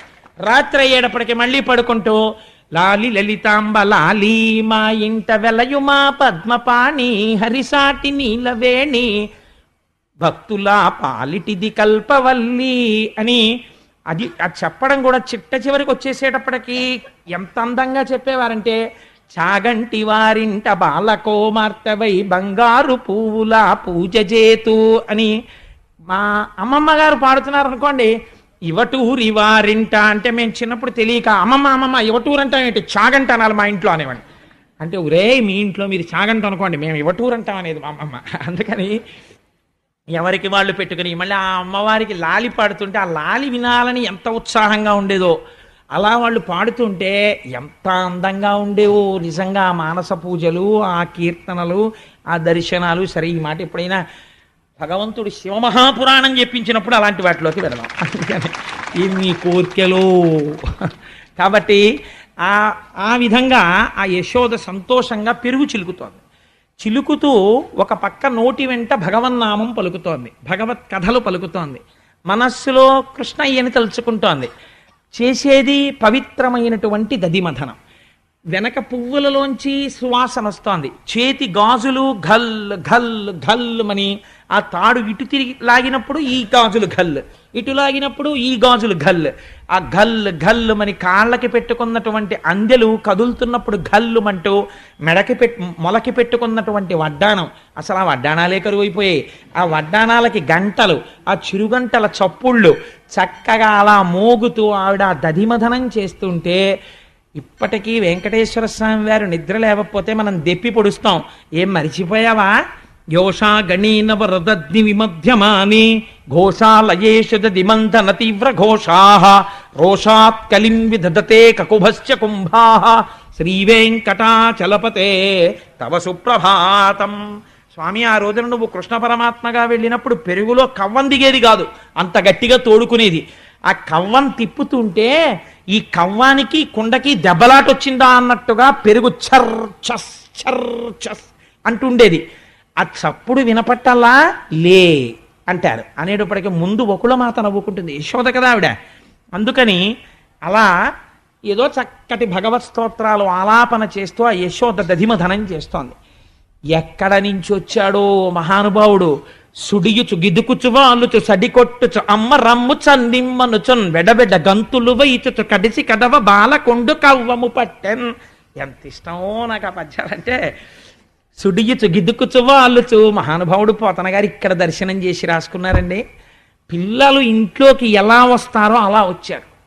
ఏదో పెళ్లివారు వస్తారు సాయంకాలం 6 గంటలకి, మగ పెళ్లివారు కదా అని ఏదో చాలా గౌరవంగా గంభీరంగా వాళ్ళతో మర్యాద ఇచ్చి మాట్లాడాలి కదా అని మాట్లాడుతుంటాడు ఇంటి యజమానురాలును. పిల్లలకి ఏం తెలుస్తుంది? వాడు గబగబా ఒంటి నిండా మట్టి రాసేసుకొని పరిగెత్తుకొచ్చేసి, నానమ్మ నాకు మంచినీళ్ళు ఇస్తావా? ఇవాళ నేను మంచినీళ్ళు తాకు వెళ్ళిపోవాలి, ఆటకి అవతల పరిగెత్తాలి, నేను ఆటకి నాకు టైం అయిపోతుంది, తొందరగా నీళ్ళు ఇచ్చేయంటాడు. ఇవ్వలేదనుకోండి, ఒరే ఉండరా ఇస్తాను అన్నారనుకోండి, వాడి బింది మీద పళ్ళెం ఇలా లాగి అవతల పారేసి కాందని గ్లాస్ అప్పుడైపోయేటట్టు నీళ్లలో ముంచేసి ఆ మట్టి నీళ్లు గడగడగడగడగడ 8 గుక్కలు తాగేస్తాడు. 6 గుక్కలు మీదో చేసుకుని ఆ ఎంగిలి గ్లాస్ అక్కడ ఎట్టేసి మీరు పవిత్రం అయిపోయారు తాగేయండి అని అమాంతం పరిగెత్తుకుంటూ వెళ్ళిపోతాడు. పిలుస్తున్నవాడు ఆగడిహ. అలా ఎక్కడి నుంచి వచ్చాడో తెలియదు. సుడియుచు గిదుకుచు వాలుచు సడికొట్టుచు అమ్మ రమ్ము చన్నిమ్మనుచున్. అమ్మ నాకు అవతల ఆటలకు వేళైపోయింది, పిల్లలందరూ ఆడుకుంటున్నారు, నేను వెళ్ళి దొంగ పెట్టాలి, నేను చాలా అలిసిపోయాను, నాకు ఆకలి వేసేస్తుంది, నాకు తొందరగా పాలు తాగుదామని వచ్చాను, అమ్మ ఇస్తావా ఇవ్వా అంటే ఆవిడ వీడి హడావిడి చూసి పొంగిపోయింది. నేను ఆయన అండం కూడా మర్చిపోతున్నాను. ఆయన హడావిడి చూసి పొంగిపోయి, ఏమిట్రా అని హడావిడి ఏమిటి, ఆ పాల కోసం ఏమిటి, ఆ హడావిడి ఏమిటి, ఆ చిందులేమిటి, ఆ గంతులేమిటి అని ఆ కృష్ణయ్యని చూసుకుని మనసులో పొంగొచ్చేసి, చిన్ని కృష్ణయ్య ఎంత బాగున్నాడో అని ఆ పిల్లాడి వంక చూసి పొంగిపోతూ ఏం చేస్తాడో చూద్దామని ఆ చల్లే చిలుకుతోంది. చిలుకితే ఆయన ఒప్పుకుంటాడా? ఏంటమ్మా నేను ఎంత అడిగినా పాలు ఇవ్వకుండా చల్ల చేసుకుంటూ కూర్చుంటావు, నువ్వు చల్ల ఆపి నాకు పాలు ఇస్తావా ఇవ్వా? నాకు కవ్వం పట్టుకున్నట్ట గట్టిగా పట్టుకుని కవ్వం ఆపేశాడు. ఆపగలడా? చిన్ని చెయ్యి. ఆ కవ్వం ఇలా పట్టుకుంటే ఆ కవ్వం తిరిగితే చెయ్యికి నిప్పెడుతుందేమో అని బెంగ అమ్మకి. అందుకని ఆపేసి అమ్మని ప్రేమతో జయించాడు. ఆ కృష్ణ పరమాత్మే కావచ్చు, అంత కృష్ణ పరమాత్మ అయినా చెయ్యేమవుతుందో అని చల్ల చేయడం ఆపేసింది అమ్మ. అమ్మే అంటే గెలుపు అక్కడే ప్రారంభమైపోయింది. భక్తి అమ్మతనంతో గెలిచేసిందండి కృష్ణుని యశోద. అందుకని సుడియుచు గిదుకుచు వాలుచు సడికొట్టుచు అమ్మ రమ్ము చన్నిమ్మనుచున్ వెడ్డబెడ్డ గంతులు వైచుచు కదిసి కడవ బాలకొండు కవ్వము పట్టెన్. పొంగిపోయింది. అయ్యో పిల్లాడు ఆకలేస్తోంది అంటున్నాడు అని తీసుకొచ్చి ఒళ్ళో కూర్చోపెట్టుకుంది, పడుకోబెట్టుకుని స్తన్యం ఇచ్చి పాలిస్తోంది. పాలు తాగుతున్నాడు. ఈలోగా చూసేసరికి అక్కడ పొయ్యి మీద పాలు పెట్టింది. ఆ రోజుల్లో గ్యాస్ స్టవ్లు కాదు కదా, సన్నని సెగ మీద పాలు పెట్టేవారు. ఆ పాలు ఇలా పొంగి పైకి వస్తున్నాయి. ఆవిడ చూసింది, పొయ్యిలో పడిపోతాయేమో పాలు అని ఆ పిల్లవాడిని గబగబా అక్కడ పెట్టి వెళ్ళి ఆ పాలు పూర్వం దించడం అంటే అంత తేలిక కాదు. ఎందుకంటే ఆ మంట కట్టెల మంట. ఆ కట్టెల్ని కిందకి దిగజార్చి పక్కన పొయ్యికి అరుగు ఉండేది, ఇవి తీసి ఆ అరుగు మీద పెట్టి కుండ లోపల బరువుకి కింద చిట్లిపోతుంది. అందుకని ఈ పాలకుండ పట్టుకెళ్ళి ఓ చుట్ట కుదురు మీద పెట్టాలి. కాగిపోయిన పాలకి పైన మూత పూర్తిగా పెట్టేశారనుకోండి, ఆ పాలకి రుచి రాదు. ఓరగిలా ఓ పళ్ళెం పెట్టాలి. అదంతా చాలా జాగ్రత్తగా చేయవలసినటువంటి వ్యవహారం. నీకు ఇంత తర్ఫీదు ఎక్కడిది అని అనుకోకండి, ఒక్కసారి చేస్తే చాలదా గుర్తుపెట్టుకోవడానికి. కాబట్టి ఆ కుండ తీసుకెళ్ళి ఓ చుట్ట కుదిరేసి ముందు, అప్పుడు ఆ కుండ దింపి వేడిగా ఉంటుంది కదా, పైకెత్తారనుకోండి ఈ కింద బరువుకి అది పిడక్కన ఆ ముక్కలు ఊడిపోయి కుండ కింద పడిపోతుంది. అందుకని దాన్ని చాలా జాగ్రత్తగా పట్టుకోవాలి, అంచుల వరకు పట్టుకోవాలి. ఎక్కువ ఎత్తెత్తకుండా కొంచెం కింద వరకే పట్టుకుని తీసుకెళ్ళి చుట్ట కుదురు మీద పెట్టుకోవాలి. సో ఇవన్నీ చెయ్యడానికి కొంత నైపుణ్యం ఉండాలి గొల్లకాంతకి. అందుకని అమ్మ కొంచెం జాగ్రత్తగా ఈ పనులన్నీ చేస్తూ ఆ కుండ తీసుకెళ్ళి అక్కడ పెడుతోంది. అంటే పాలు తాగుతున్న వాడిని పాలు పొంగిపోతున్నాయని పక్కన పెట్టేసి వెళ్ళిపోయింది కదా. ఇంకా ఈయన ఇక్కడ కింద కూర్చోపెట్టింది అంతే. కడుపారంచను బాలు త్రావనిసుతున్ కంజాక్షి పీఠమ్ముపై నిడి పొంగారెడు పాలు దించుటకునయ్యే గంగా తద్బాలుండెక్కుడు కోపంబునవాడి రాతిదది మత్కుంభంబు పోగొట్టి తెంపడరన్ కుంభములోని వెన్నదినే మిథ్యాసంకులద్భాష్పుడై. అక్కడ పక్కన ఓ పేటేసి దాని మీద పిల్లాడిని కూర్చోపెట్టి పాపని నేల మీద కూడా కూర్చోపెట్టలేదు. ఆ పొయ్యి దగ్గరికి వెళ్ళింది, చూశాడు, ఎందుకు దింపేసింది నన్నని చూశాడు. అక్కడ పాలు పొంగుతున్నాయి, అంతే వచ్చేసింది కోపం. పాలు పొంగితే వెళ్ళరండి అంటే నాకు పాలు ఇవ్వడం కన్నా నేను అవతల ఆటలకు వెళ్ళిపోవాలి. ముందే చెప్పాను నేను వెళ్ళిపోవాలి తొందరగా పాలిమ్మని. నాకు పాలు ఇవ్వడం మానేసి నన్ను పీట మీద కూర్చోపెట్టి నువ్వు పాలు తీసుకోవడానికి వెళ్ళిపోయావా అంటే నేను ఆటలు మానేసి నువ్వు మళ్ళీ పాలు ఇచ్చే వరకు నీ కూర్చుంటానా? ఇది ఆయనకు వచ్చిన భావన. కాబట్టి కోపం వచ్చేసింది. తింపడరన్ ఇంకా చాలా కోపం వచ్చేసి పెదవులు అదిరిపోతున్నాయి, ఈ బుగ్గలు ఎర్ర పడిపోయి. అసలే చిన్ని కృష్ణుడు, ఓ చిన్న కొప్పు, దానికి ఓ ముత్యాల సరాలు, చేతిలో ఓ వేణువు, ఓ కొమ్ము బూర, ఇవన్నీ పట్టుకుని ఇలా కూర్చున్నాడు. కూర్చుని వినాయకుడిలాగా కోపం వచ్చేసి పెదిమిలు అదిరిపోయి ఏం చెయ్యాలో తెలియలేదు. అత్త మీద కోపం దుత్త మీద చూపించారంటారే అలా. అక్కడ 4 రాళ్ళు ఉన్నాయి, ఆ రాళ్ళు తీశాడు. రాళ్ళు ఎందుకుంటాయండి అని మీకు అనుమానం రావచ్చు. ఈ కుండలు అవి పెట్టే దగ్గర ఒరిగిపోకుండా ఒక్కొక్కసారి కొంచెం దాపు పెట్టడానికి రాళ్ళు పెట్టుకుంటూ ఉంటారు. అందులో ఆ రాళ్ళు ఉన్నాయి. ఓ రాయి తీసి ఆ కుండకేసి కొట్టాడు. కొడితే ఆ కుండ పగిలిపోయాడు. కుండ పగిలిపోయి అందులోంచి వెన్న పైకి వస్తున్నటువంటి ముద్దలు తేరినటువంటి పెరుగు ఒలికిపోయి పల్లం వేపుకి ప్రవహిస్తోంది. చూశాడు, నిజంగా ఇంతకన్నా కష్టం ఇంటి యజమానురాలికి వేరొకటి ఉండదు తెలుసా అండి. ఖచ్చితంగా అసలే అప్పటి వరకు ఇంటికి వచ్చేవాళ్ళు వెళ్ళేవాళ్ళు, వెళ్ళేవాళ్ళు, టైం లేక 10:15కి గబగబా టిఫిన్ తిని ఆఫీస్కి వెళ్ళిపోదాం అనుకుంటుంటే ఇంటి ఆయన గబాల ఆయన ముందు తినేసి నేను ప్యాంటు షర్టు వేసేసుకుంటాను నువ్వు తిములు అని ఈయన గబాలన మజ్జిగ గ్లాసు కింద పంపేశాడు అనుకోండి.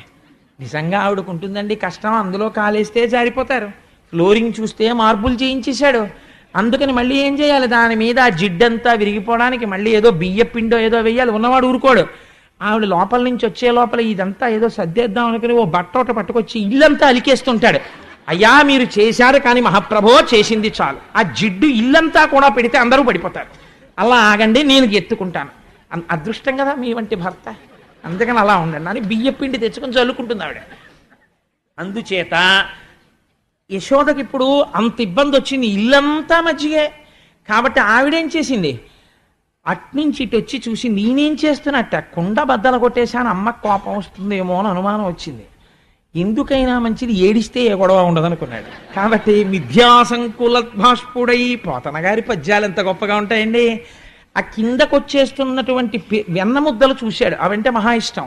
కాబట్టి ఆ వెన్న తీసుకుని నోట్లో పెట్టి తినేస్తున్నాడు, గబగబా మింగేసి నాకు పాలు ఇవ్వలేదో ఏడుస్తున్నాడు మధ్య మధ్యలో. మిథ్యాసంకులద్భాష్పుడై, ఇంకా అమ్మిటి తిరగలేదు, అనవసరం అప్పుడే ఏడుపు అనుకున్నాడు. మళ్ళీ ఇంకో ముద్ద మింగేసి ఆవిడిటి కదిలేటప్పటికీ చూస్తుందేమో అని మళ్ళీ అమ్మ నాకు పాలు ఇవ్వకుండా వెళ్ళిపోయావే అని మళ్ళీ ఏడుపు. ఆవిడ ఇంకా ఇటు తిరిగే లోపల చూశాడు, అమ్మో ఇంతవరకు వెళ్ళిపోయి ఈ మజ్జిగ వెన్న ముద్దలు ఇవన్నీ మూతికోట అంటుకుపోయింది, అది గబుక్కుని పోదు ఆ వెన్న జిడ్డు. వెన్న తినేసావు, కుండ పగల కొట్టేశావు అంటే నిన్నను చెప్పిన చార్ట్ షీట్ కరెక్ట్ అంటుంది. ఇప్పుడు అబ్జర్వేషన్లో ఉన్నాడు ఆయన, అందుకని ఇప్పుడు అది గుర్తొచ్చింది. ఒరే లేనిపోని గొడవ, కుండ పగల కొట్టేశాను, అసలు అమ్మకి చిక్కకుండా వెళ్ళిపోతే గొడవ వదిలిపోతుందని 2 చేతులతో 2 వెన్న ముద్దలు పట్టుకుని గబ్బ ఇంట్లోంచి వెళ్ళిపోయి పక్కింట్లోకి వెళ్ళిపోయాడు. వెళ్ళిపోయి ఏ అవతారంలో ఉంటే ఏమిటి, ఆయనకి స్నేహం వానరాలతోటే. ఆ కోతులంటే ఎంత ఇష్టమో మా స్వామికి. వెళ్ళి ఇంకా దంచడానికి పనికిరాని చెక్క రోలు ఒకటి ఉంది, కొయ్య రోలు, ఆ రోలు తిరగేశాడు. ఎంత తెలివితేటలో చూడండి. మళ్ళీ ఆ రోలు మీద నించుంటే అందులో కన్నంలో కాలు ఎడుతుంది. తిరగేశాడు. తిరగేసి ఆ రోలు మీద ఎక్కి నించున్నాడు. నించున్నవాడు పోని నించోవచ్చు కదా, మధ్య మధ్యలో ఓసారి అమ్మ వెనకాల వస్తుందేమో అని వెనక్కి తిరిగి చూస్తున్నాడు. నాకు పాలు ఇవ్వలేదో అని అరుస్తున్నాడు, ఏడుస్తున్నాడు. రాలేదు, అప్పుడే ఎందుకు ఏడుపు, కాసేపు ఆపుదాం అంటున్నాడు. తను తింటున్నాడు. ఆ చెట్ల మీద ఉన్న కోతుల్ని పిలిచాడు. చక్కగా అవన్నీ వచ్చి గోడెక్కి కూర్చున్నాయి ఆ పిల్ల కోతులు, వాటన్నింటికీ పెడుతున్నాడు. అవి వచ్చి కోతులన్నీ తింటున్నాయి. ఆయన ఎక్కడుంటే అవి అక్కడ ఉంటాయి. కాబట్టి ఆ కోతులన్నీ తింటున్నాయి, ఆయన హాయిగా పెడుతున్నాడు. వెనక్కి తిరిగి చూసి ఓసారి దొంగేడు పేడుస్తున్నాడు. ఆవిడ పాపం పాలు దింపింది అంతేనండి, చుట్ట కుదురు మీద పెట్టింది. వెనక్కి తిరిగి కృష్ణ అంటే వచ్చింది. ఇంకెక్కడ కృష్ణుడు, కుండ పగిలిపోయింది, మజ్జిగ, వెన్న ఇవన్నీ చూసింది. ఓహో, అంటే వీళ్ళు చెప్పింది యథార్థమే, వీడు చాలా అల్లరి చేస్తున్నాడనమాట అనుకుంది ఆవిడ. అనుకుని ఎక్కడున్నాడు ఇప్పుడు గమనించాలి. ఇది ఒక ఆశ్చర్యకరమైన విషయం. కృష్ణుడు ఎక్కడుంటాడు? విశ్వం విష్ణుర్వషట్కారో భూత భవ్య భవత్ప్రభు, అంతటా ఉంటాడు. అంతటా ఉన్న పరమాత్మని ఒక చోట పట్టుకోవాలనుకుంటోంది. అనుకుని ఎక్కడున్నాడు కృష్ణుడు అని వెతకాలనుకుంది. వికచకమల్లనయ్యన వేరొక ఇంటిలో వెలయరోలు తిరుగ వేసి ఎక్కి ఉట్టిలోని వెన్న నులుకుచునొక కోతి పాలు చేయుచున్న బాలుకనియే. ఓ రోలు తిరగేసి దాని మీదకెక్కి వెన్న ముద్దలు కోతుడికి పెట్టేస్తున్నటువంటి చిన్ని కృష్ణుణ్ణి చూసింది. చూసావిడ అనుకుందిట వెంటనే, లేక లేక పుట్టిన పిల్లాడు కదా అని నేను ఎప్పుడూ కొట్టడానికి చేతులాడక కొట్టకుండా నయానా భయానా చెప్పుకుంటూ వస్తున్నాను. కానీ వీడి అల్లరి ఎక్కువైపోయి వీడి అల్లరి ఇవాళ ఏ స్థాయికి వెళ్ళిపోయిందంటే నందవ్రజంలో ఉన్నటువంటి గోపకాంతలందరూ వచ్చి నాకు చెప్పుకుంటున్నారు. కాబట్టి ఏదో ఒకటి చెయ్యాలి. లాలనమున బహుదోషము లోలింప్రాపించు తాడనోపాయములన్ చాలా గుణంబులు కలుగును తాడనంబె బాలు రకును పచ్చంబరయన్. ఆవిడెంత ఆలోచన చేసిందో చూడండి. లాలనమున బహుదోషము, పిల్లవాడిని లాలించి ఒరే నాన్న ఒరే కన్నా అని బతిమాలితే వాళ్ళు మాట వినరు. అప్పుడప్పుడు 4 తగల్నిస్తే అప్పుడు దారిలోకి వస్తారు. వాళ్ళకి ఇదే పచ్చం. అజీర్ణం వచ్చేసింది అనుకోండి, ఏం చెయ్యాలి? 4 రోజుల పాటు కరివేపాకు గుండేసుకుని అన్నం తిని కూరలు పచ్చళ్ళు పెట్టడం మానేస్తే జీర్ణశక్తి అదే పెరుగుతుంది మళ్ళీ. అందుకని చెప్పి వీడికి పచ్చం పెట్టాలి. 4 దెబ్బలు కొడితే వీడి దారిలో పడతాడు. కాబట్టి ఇవాళ వీడిని కట్టేస్తాను, కొట్టేస్తాను అనుకుని ఆ కృష్ణ పరమాత్మని పట్టుకోవడం కోసం అని చెప్పేసి కృష్ణుణ్ణి పట్టుకోవడం అంటే మాటలేంటండి, అంత తేలికేం కాదు. ఆయనేమో ఇంత ఉంటాడు, తుర్రుని పారిపోతాడు ఇటో. ఎప్పుడైతే ఇది జరిగిందో ఒక గోపకాంత చూసేసింది. నిన్న మనం చెప్తే నమ్మలేదు కదా, ఇవాళ వాళ్ళింట్లోనే జరిగింది. ఇప్పుడు ఏం చేస్తుందో, పట్టుకోలేకపోయారా అనుకుంది కదా, ఇప్పుడు పట్టుకుంటుందో పట్టుకోలేదో మనం చూద్దాం. ఇప్పుడు మనం అడ్డగించద్దు, మనం అందరం స్పెక్టేటర్స్ గ్యాలరీలో. ఆవిడ క్రికెట్ ఆడుతుంది, చూద్దాం రండి అని ఒకళ్ళు ఇంకోళ్ళకి అందరూ వచ్చేసారు. వచ్చేసి గోపకాంతలందరూ నవ్వుతూ నిలబడ్డారు. ఏం చేస్తావో చూస్తామని. ఇప్పుడు మొగుడు కొట్టాడని కాదు, తోడికోడలు దెప్పిందని బాధ. అందుకని ఇప్పుడు తను పట్టుకోగలదో పట్టుకోలేదో కాదు, వీళ్ళందరూ పట్టుకోలేకపోతే ఏమంటారో అని బాధ. కాబట్టి ఆవిడందిట, ఒరే కృష్ణ ఏమిటి అల్లరి, చూస్తున్నాను, మర్యాద ఇస్తే నువ్వు బాగుపడేటట్టు లేవు, చూడు నిన్ను పట్టుకుంటాను, నిన్ను కొట్టేస్తాను ఇవాళ అని ఒక గొప్ప మాట అంది. అంటే నేను తల్లిని కదా, నేను ఎందుకు పట్టుకోలేను? వీళ్ళంటే పట్టుకోలేకపోయారు. పట్టిన పట్టుబడని నిన్ను పట్టెదన్న నిచలము కొనిన పట్టుట బెట్టే పట్టుబడ వండ్రు పట్టి పట్టుకొన నాకు కాక పరులకు వశమే అందావిడ. చూడు ఏమిటో నిన్ను పట్టుకోవడం చాలా కష్టం అంటున్నారు వీళ్ళందరూ. నిన్ను పట్టుకోవాలంటే నాకు పెద్ద కష్టం రా, నిన్ను చూడు ఎలా పట్టుకుంటాను, కట్టేస్తాను, కొట్టేస్తాను ఇవాళ. అలా అనగానే ఆయనకి అనవసరంగా స్థానిక భద్రతా సూచనగా 3వ నెంబర్ ప్రమాద పతాకం ఆవిడ ఎగరేసింది. ఆయనకి తెలిసిపోయింది ఇవాళ పట్టుకుంటుంది. కాబట్టి ఈ మాట అనగానే ఆ కోతులకి పెడుతున్న వెన్న వదిలేసి ఆ రోలు మించి దూకించాడు. చిన్న పట్టుపంచ కట్టుకున్నాడు, మొలకి గంటుంది, అమ్మ పెట్టినటువంటి కాళ్ళకి గజ్జెలున్నాయి. ఎటు పరిగెత్తినా తెలిసిపోతుంది ఆ గజ్జెల వల్ల. ఇప్పుడు ఆ గజ్జెలతో ఉన్నవాడు తుర్రు పారిపోయాడు. ఇప్పుడు ఆవిడ అండం అంటే అనేసింది కానీ గబుక్కుని అంత దూరం పారిపోయాడు. ఈవిడ పరిగెత్తాలి వాడి వెనకాల, అంత తేలికండి పట్టుకోవడం. అందుకని ఇప్పుడు వాడిని పట్టుకోవాలంటే ఒక ఎక్సర్సైజ్ ఉండాలి. అందుకని ఆవిడ ముందు ఆ చీర తీసి ఓ దోపి ఆ పమిట కొంగు తీసి ఇలా తిప్పి అది దోపుకుని పమిట సర్దుకొని ఆ జడ తీసి ముడేసుకుని, ఇంకా పిల్లాన్ని కొట్టడానికి పట్టడానికి ఎంత అల్లరో చూడండి, పెద్ద ముడోటి వేసేసుకుని ఆ జడ ఇప్పుడు సిద్ధమై ఎక్కడున్నావురా ఏది అని ఇలా ఆవిడ వెతుకుతూ దగ్గరికి వెళ్ళింది.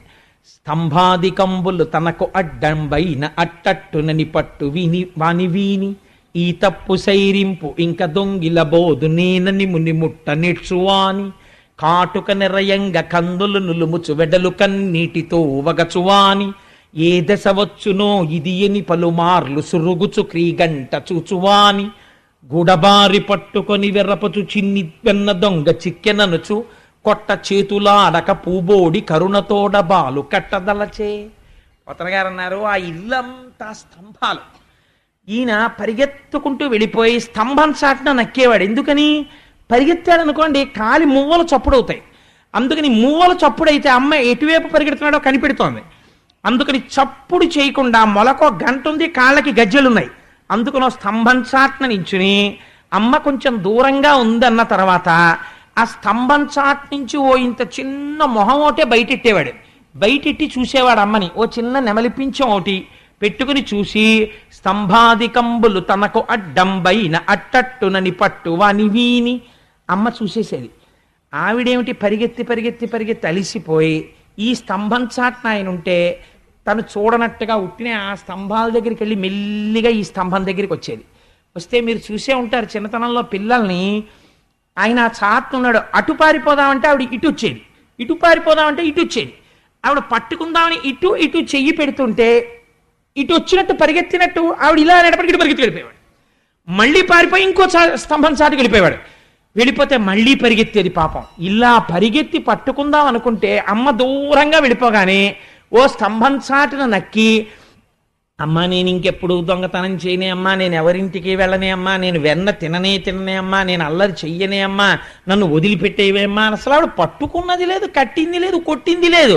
కానీ కాటుక నిరయంగ కందులు నులుముచు వెడలు కన్నీటితో వగచువాని ఓ ఏడుపు ఇలా కళ్ళు నిలిమేసి ఈ అరిచెయ్యంతా కాటికైపోయింది, ఈ బుగ్గలన్నీ కాటికైపోయాయి, కళ్ళు ఎర్ర పడిపోయాయి. ఈ లీల జరుగుతుంటేటండే 33 కోట్ల మంది దేవతలు పార్వతీ సహితుడై పరమశివుడు చతుర్ముఖ బ్రహ్మగారు ముక్కున వేలేసుకు చూశారట. ఏమిట్రా ఇది పరమాత్మ ఏమిటి, లేలేమిటి? ఒక అజ్ఞురాలైన గోపిక వెంట పడుతుంటే ఏడుపు నటించి ఇలా ఇలా కళ్ళు నులిమేసుకుంటూ ఇలా దాక్కోవడమా? కుంతీదే అయితే అంది, కృష్ణ నీ భయాన్ని చూసి భయానికి భయం వేసిందండి. అంత నటించేశాడు ఆ రోజున. కాటుక నిరయంగ కందులు నులుముచు వెడలు కన్నీటితో వగచువాని ఏ దశ వచ్చునో ఇది ఎన్ని పలుమార్లు సురుగుచు క్రీగంట చూచువాని అమ్మిటొచ్చేస్తుందో అని ఇలా చూస్తూ పరిగెడుతూనే ఉన్నాడు. ఆఖరికి చూశాట, దొరకలేదు. ఎందుకు దొరికిపోయాడో తెలుసా అండి?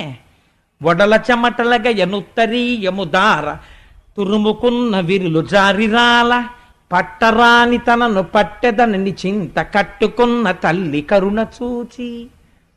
అమ్మ ఆ పరిగెత్తి పరిగెత్తి పరిగెత్తి పరిగెత్తి అలిసిపోయింది. ఇంకా అడుగు తీసి అడుగు వేయలేకపోతోంది. ఆ వేసుకున్న ముడి ఊడిపోయింది, ఆ వేసుకున్న పమిట జారిపోతోంది, పెట్టుకున్న పువ్వులన్నీ రాలి కింద పడిపోయాయి, ఒళ్ళంతా చెమట పట్టింది, ఉక్రోషం వచ్చేస్తోంది కొడుకు దొరకట్లేదని. వెనక్కి చూస్తే వీళ్ళందరూ ఓ పక పక పక పక నవ్వులు. ఏది పట్టుకుంటా అన్నావు కదా కొడుకునని.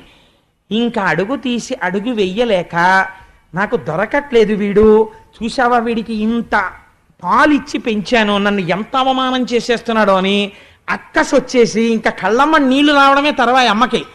ఈ స్థితిలో పట్టరాని తనను పట్టెదనని చింత కట్టుకున్న తల్లి కరుణ చూచి, ఆయన దొరికేవాడు కాడాయన, అటువంటి వాణ్ణి దొరకాలి పట్టుకుంటానని పరిగెడుతోంది. అయ్య పిచ్చమ్మ నా కోసం ఇంత పరిగెడుతోంది, నేను దొరకకపోతే అమ్మ కదా పాపం నలుగురిలో అవమానం అయిపోతుందేమో, దొరికిపోతానమ్మకని దొరికిపోయాట. దొరికిపోతే గూడబారి పట్టుకొని గభాలన ఆ భుజం పట్టుకుంది. కడుపులో అక్కస వచ్చేసింది కదండి, కొట్టేయాలనుకుంది. కానీ ఇలా చెయ్యెత్తేటప్పటికీ ఆ కళ్ళ నిండా కాటుక, బుగ్గల నిండా కాటుక, ఏడుపు, ఇలా వంగిపోయి అని వెక్కేస్తూ అమ్మ అమ్మ అంటుంటే డొక్కలు అదిరిపోతుంటే చూసి అయ్యో పాపం పిల్లాడి ఎలా ఏడి చేస్తున్నాడని కొట్టలేక ఇంకా చెయ్యి రాక కట్టుకున్న ఆ పిల్లవాడిని కట్టేస్తానని మాత్రమే అందిట. వీడిని ఎక్కడో అక్కడ కట్టేస్తానని వాళ్ళందిట. ఎంత మభ్య పెట్టేశాడో చూడండి అని ఆ పిల్లాన్ని ఇలా చేత్తో పట్టుకుని మోకాళ్ళ మీద కూర్చుంది. నిజంగా ఇక్కడ దర్శనం చెయ్యండి ఆ యశోద అదృష్టం. ఏమమ్మా ఇలా ఎవరికైనా దొరికాడా పరమాత్మ ప్రపంచంలో, ఏమి నీ అదృష్టం అని చూస్తున్నారు దేవతలందరూ. ఆవిడ మోకాళ్ళ మీద కూర్చుని పౌర సన్మానం చేసినంత సంతోషపడిపోతుంది. ఎందుకని? వీళ్ళెవ్వరికీ దొరకని వాడు తనకి దొరికాడు, పట్టుకుంది వాళ్ళ. ఇది ఆవిడ సంతోషం. తల్లి పిల్లల మీద చాలా కోపం వచ్చేసింది అనుకోండి, అమ్మకి గట్టిగా తిట్టడం కూడా రాదు అసలు. అందుకే అమ్మ తిట్లు తాటాకుమంట, అయ్యగారి తిట్లు కాల్చిన ఊచ అలా ఉంటుంది. అమ్మ తిట్లు ఎంత తాటాకు మంటలా ఉంటాయంటే ఓ అరగంట తిడుతుంది, ఎందుకు తిడుతుందో తెలియదు. 8:30 అయిపోతుంది, 8 నుంచి 8:30 వరకు తిడుతుంది ఆ పిల్లని. 8:30కి ఆ పిల్ల వచ్చి అంటే అమ్మ వంకాయ కూర చాలా బాగుండవే, క్యారేజ్లో ఇంకొంచెం వేయి, మా ఫ్రెండ్స్ కూడా తింటాను. 2 గిన్నెల్లో పెట్టానులే అందరికీ అంటుంది. ఎందుకు ఆ తిట్లు? అమ్మ తిట్లు అంతే. ఆ తిట్లలో కూడా గట్టిగా తిట్టలేదు, తిట్టలేక తన మీద ఉక్రోషం పెట్టేసుకుంటారు. నేను చాలా చోట్ల చూశాను ఇలాంటి సందర్భాలు. పోతన గారు ఎంత దర్శనం చేశారో చూడండి ఆంధ్రీకరించడంలో. ఆ కృష్ణుణ్ణి పట్టుకుని వీరెవ్వరు శ్రీకృష్ణులు కారా, ఎన్నడును మన్ను తినరట, చోరత్వంబించుకయును నేరరట, ధరిత్రినిట్టి నియతులు కలరే. అబ్బాయి అంత అదృష్టం రా నాన్న. పాపం ఏంటండి ఇలా దొరికిపోయారు, ఏడుస్తున్నారేంటండి? పాపం మీరు శ్రీకృష్ణులు కారేమోయే, ఇలా దొరికిపోయారేమిటో నాకు. పాపం పిచ్చివారు, మీరు ఎప్పుడు వెన్న తినలేదు, నెయ్యి తినలేదు, మీ అమ్మ పెడితే కదూ అదే తింటుంది కడుపుకు అంతాను, అన్నీ తీసుకెళ్ళి ఉట్టి మీద దాచుకుంది, నీకు ఎప్పుడన్నా పెడితే కదూ. అమ్మకి కోపం వచ్చేసింది అనుకోండి పిల్లల మీద, ఇలాగే ఉంటాయి ఆ దెప్పులన్నీ, చిత్రంగా ఉంటాయి. అవును పాప, ఎవరింటికైనా వెళ్ళి అదేంటి ఎంత బాగుంటుంది, ఎంత బాగుందో ఆంటీ మీరు వండిన కూర, మా అమ్మకి ఇలా వండడం రాదు అందనుకోండి, అమ్మకి కడుపులో అక్కసు వచ్చేస్తుంది. వచ్చేసి మర్నాడు మంచి కూర వండేసి పెట్టి, అమ్మ కూర చాలా బాగుందమ్మా అన్న తర్వాత కూతురునో మాట అంటుంది. పాపమే మీ అమ్మకి వంట వస్తే కదూ, గాలికి పుట్టి ధూళికి పెరిగారు మీరు, ఏదో పాపం సర్దుకున్నారు. వాళ్ళు వీళ్ళు వండినట్టు నేను ఎక్కడ వండుతాను లేవే, ఇవ్వాలంటే ఏదో కుదిరింది కానీ అంటే ఎక్కడిది, నిన్న రాత్రిది. ఎంత తాపత్రయమో తను వండింది పిల్లలు సంతోషంగా తినాలని. కాబట్టి చూడండి ఆ అమాయకత్వం నిందించడంలో కూడా, తిట్టడంలో కూడా ప్రేమే. వీరెవ్వరు శ్రీకృష్ణులు ఇవన్నీ ఏవి మనం ఉద్దేశించినవి కావు. వీరెవ్వరు శ్రీకృష్ణులు కారా, నువ్వు కృష్ణ ఏమిటో పాపం, నువ్వు కృష్ణుడివి కావే, చోరత్వం బించుకయ్యను నేరరట. పాపం నీకు దొంగతనం తెలియదుటే, నువ్వెప్పుడు వెన్న తినలేదే, నువ్వెప్పుడు నెయ్యి తినలేదే, పాపం మహానుభావుడు ఎంత అదృష్టం రా నాకు నీలాంటి కొడుకు పుట్టాడు అంటే కడుపులో మంట. ఈ ధోరణి ఎక్కడికి పోతుందో తెలుసా అండి, మెల్లిగాను క్రమక్రమంగా ఆయన మీదకి వెళ్ళిపోతుంది. వసుదేవు మహానుభావుడు నందుడి మీదకి. ఎందుకని? కొడుకు మీద కోపం ఎక్కడికెడుతుందంటే, నా అదృష్టం రా నాయన ఎంత పూజలు చేశానో, అలాంటి మహానుభావుడు ఏది అక్కర్లేదు. ఇంట్లో ఉంటే పుస్తకాలు, వీధిలోకి వెడితే ఉపన్యాసాలు, వేలపట్నం వచ్చి చక్కగా తిని వెళ్ళిపోతారు.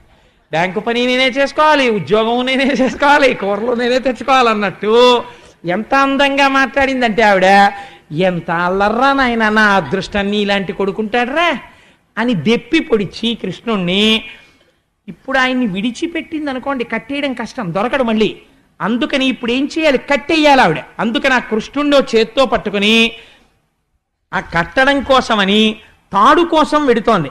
వెళ్ళేటప్పుట ఆవిడ తజ్జనని లోగిటెంగల రజ్జు పరంపరల శిశువు కట్టన్ ఆ బొజ్జ తిరిగి రాదయ్య జగజ్జాలములున్న బొజ్జ కట్టంతరమే. నేను వేరొకరి ఇంటి మీద పెడితే బాగుండదు, అందుకని కొన్ని మా ఇంటి మీదకి వెళ్ళేటట్టు ఉంటాయి చెప్పేవి. అది మీరు దానిలో ఉన్నటువంటి ఆ మర్యాద గుర్తించాలంతే. అందుకని ఆ కృష్ణుణ్ణి ఒక చేత్తో పట్టుకుని తీసుకెడుతోంది. రజ్జు పరంపరలా ఆ కవ్వానికి ఇంతకు ముందు కట్టి తిప్పినటువంటి తాళ్ళున్నాయి, ఆ తాళ్ళు నలిగిపోయినవి ఒక పక్కన పడేస్తారు, అవి ఇంకెందుకు పనికిరావు. ఆ తాడు తీస్తోంది, బొజ్జ చుట్టూ తిప్పుతోంది, తిప్పితే 2 అంగుళాలు తక్కువ వస్తోంది. అలా వదిలేసింది అనుకోండి పిల్లాన్ని, వదిలేసి ఇంకో తాడు ముడేసింది అనుకోండి, ఇలాగా ముడేస్తే ఈయన వెళ్ళిపోతాడు మళ్ళీ దొరకడం. అందుకని పిల్లాన్ని అలాగే పట్టుకుని ఒక చేత్తో 2 తాళ్ళు ముడేయాలంటే ఎంత కష్టం మీరు ఆలోచించండి. ఒక్క చేత్తో 2 తాళ్ళు ముడేయండి, చాలా కష్టం. ఒక చేత్తో ఈయన్ని పట్టుకోవాలి, ఒక చేత్తో తాళ్ళు అలాగే పట్టుకుని ఈ చేత్తో ఇలా 2 కలిపి ముడేస్తూ ఉండాలి. ఇవన్నీ దేనికి? ఆయన్ని కట్టేయడానికి. ఆయనేమో అమ్మ నేను ఎక్కడికి వెళ్ళనే, అమ్మా నన్ను వదిలేవేమ్మా, నన్ను వదిలేవేమ్మా అని ఇలా తోసేస్తూనే ఉన్నాడు. చెయ్య అంటూ ఉండాలి, తాళ్ళు తెస్తూ ఉండాలి. ముడేస్తోంది, బొజ్జటిట్టు తిప్పుతోంది, మళ్ళీ 2 అంగుళాలు తక్కువ వస్తోంది. ఏమిట్రా ఇన్ని తాళ్ళు కట్టినా 2 అంగుళాలే తక్కువ వస్తోంది అన్న విషయం ఆవిడ మరిచిపోయి తాడు తెస్తోంది, ముడేస్తోంది, తిప్పుతోంది, 2 అంగుళాలు తక్కువ వస్తోంది, మళ్ళీ తాడు తెస్తోంది, ముడేస్తోంది, తిప్పుతోంది, 2 అంగుళాలు తక్కువ వస్తోంది. ఇలా తిరగగా పోతన గారు అన్నారు, చిక్కడు సిరికౌగిటిలో చిక్కడు సనకాది యోగి చిత్తాబ్జములన్ చిక్కడు శృతిలతి కావళి చిక్కెనతడు లీల తల్లి చేతన్రోలన్. ఆఖరికి ఆయన ఇటువంటి వాడు, చిక్కడు సిరి కౌగిటిలో లక్ష్మీదేవి అంతటిది కౌగిలించుకుందామనుకుంటే లక్ష్మీదేవి కౌగిలికి దొరకనివాడు. చిక్కడు సిరి కౌగిటిలో చిక్కడు సనకాది యోగి చిత్తాబ్జములన్, సనక సనందనాది మహర్షుల యొక్క మనస్సులకి చిక్కనివాడు. చిక్కడు శృతిలతి కావళి వేదమంత్రములకు దొరకనివాడు. అటువంటి వాడు చిక్కెనతడు లీల తల్లి చేతన్ రోలన్, అమ్మ చేతికి చిక్కి రోటికి కట్టబడినాడు. అమ్మ కడుపు ఇలా తిప్పి ముడేసేసింది, ఇలా తిప్పి రోటికేసి కట్టేసి ఆ రోజున యశోదాదేవి నేను పిల్లాన్ని కట్టేశాననుకుంటే పాకుతూ బెక్కుతూ అమ్మ వంక చూస్తున్నటువంటి కృష్ణుణ్ణి ఇలా వేలు చూపించి ఆ రోజున అమ్మ బుద్ధులు చెప్తుంటే నిజంగా బెంగెట్టేసుకున్న వాళ్ళ, అమ్మ కొట్టేస్తుందేమో అన్న వాళ్ళ ఏడుస్తూ వింటున్నటువంటి కృష్ణుణ్ణి చూసి ఆనాడుట అమ్మ గట్టిగా తాడు కట్టేస్తే రోటికేసి ఒంటి మీద శ్రీవత్సమన్న పుట్టుమచ్చ తప్ప వేరొక మచ్చలేని స్వామికి ఈ పొట్ట భాగం అంతా కందిపోయి తాడుతో నలిగిపోయి గుర్తుపడిపోయిందిట.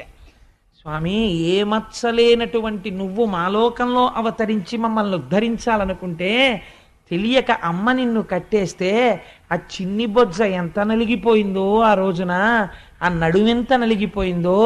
మహానుభావుడివి పీతాంబరం కట్టుకుని మొలనూలు పెట్టుకుని గంటలు మోగుతుండగా నడిచొస్తావు. ఎవరు ఆ నాభి ప్రదేశాన్ని, ఆ కడుపుని ముట్టుకోగలిగినటువంటి అదృష్టం ఎవరికి ఉంటుంది? అటువంటి కడుపుకి అమ్మ తాడు కట్టేసిందా? ఒరుసుకుపోయి నలిగిపోయిందా? నలిగిపోయి మచ్చ పడిపోయిందా? దామోదర అని పేరు వచ్చిందా నీకు?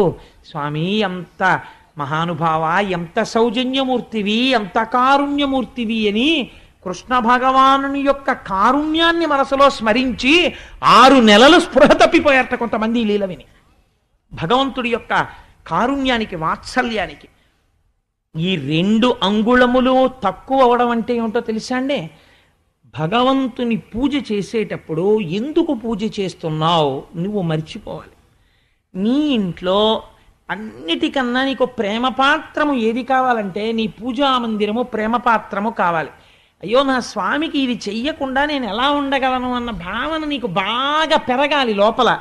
అయ్యో, లేచి ఈశ్వరారాధన చేయకుండా ఎలా ఉండగలను అని మానస పూజ చేసినా కూడా అయ్యో నేను ఇవాళ స్వామిని ఒక్కసారి దర్శనం చేయలేకపోయానే అని, అయ్యో ఇవాళ నేను గుడికి వెళ్ళలేకపోయానే, ఇవాళ నేను ఒక్క పద్యం చదవలేదే, ఇవాళ నేను ఒక్క మంచి మాట వినలేకపోయానే, ఇవాళ నా జీవితం నిరర్థకంగా సాగిపోయిందే అని బెంగ పెట్టుకోగలిగితే ఆనాడు నువ్వు చేసినటువంటి పూజకి కోరికుండదు. ఈ ప్రయోజనమునకు చేస్తున్నావు, నేను చేస్తున్నాను, ఈ 2 మర్చిపోతారు పూజలో. అది విచిత్రం తెలుసా అండి? మీరు ఒక పూజ చేసేటప్పుడు నిజంగా రమించిపోయినటువంటి స్థితి ఎక్కడికి వెళ్ళిపోతుందో తెలుసా? మీరు పూజ చేస్తున్నారు అన్న భావన మర్చిపోతారు, పూజ ఎందుకు చేస్తున్నారన్న భావన మర్చిపోతారు. ఏదో ధర్మార్థ కామ మోక్ష చతుర్విధ పురుషార్థ ఫల సిద్ధ్యర్థం అని పూజ మొదలు పెడతారు. పూజ మొదలుపెట్టి నిజంగా మీరు పూజ చేస్తున్నారనుకోండి, మీరు పూజ చేస్తుంటే మీరు అమ్మవారికి ఇలా పువ్వులు వేస్తూ అథాంగ పూజ చేస్తాం కదండి. అమ్మవారికి అయితే కేశాది పాదాది పర్యంతం చేస్తాం. అమ్మవారి పూజ చేసేటప్పుడు ఇదే శంకర భగవత్పాదులు సౌందర్యలహరిలో అడుగుతారు. మీరు అమ్మవారికి పైనుంచి కిందకి పువ్వులు వేసుకుంటూ వస్తున్నారనుకోండి, మీరు అమ్మవారి ముక్కు దగ్గరికి వచ్చేటప్పటికి నాసికాం పూజయామి అని ఒక పువ్వు విసిరేస్తాం. అసలు నిజంగా అథాంగ పూజ అంటే ఎలా చేయాలో తెలుసా అండి?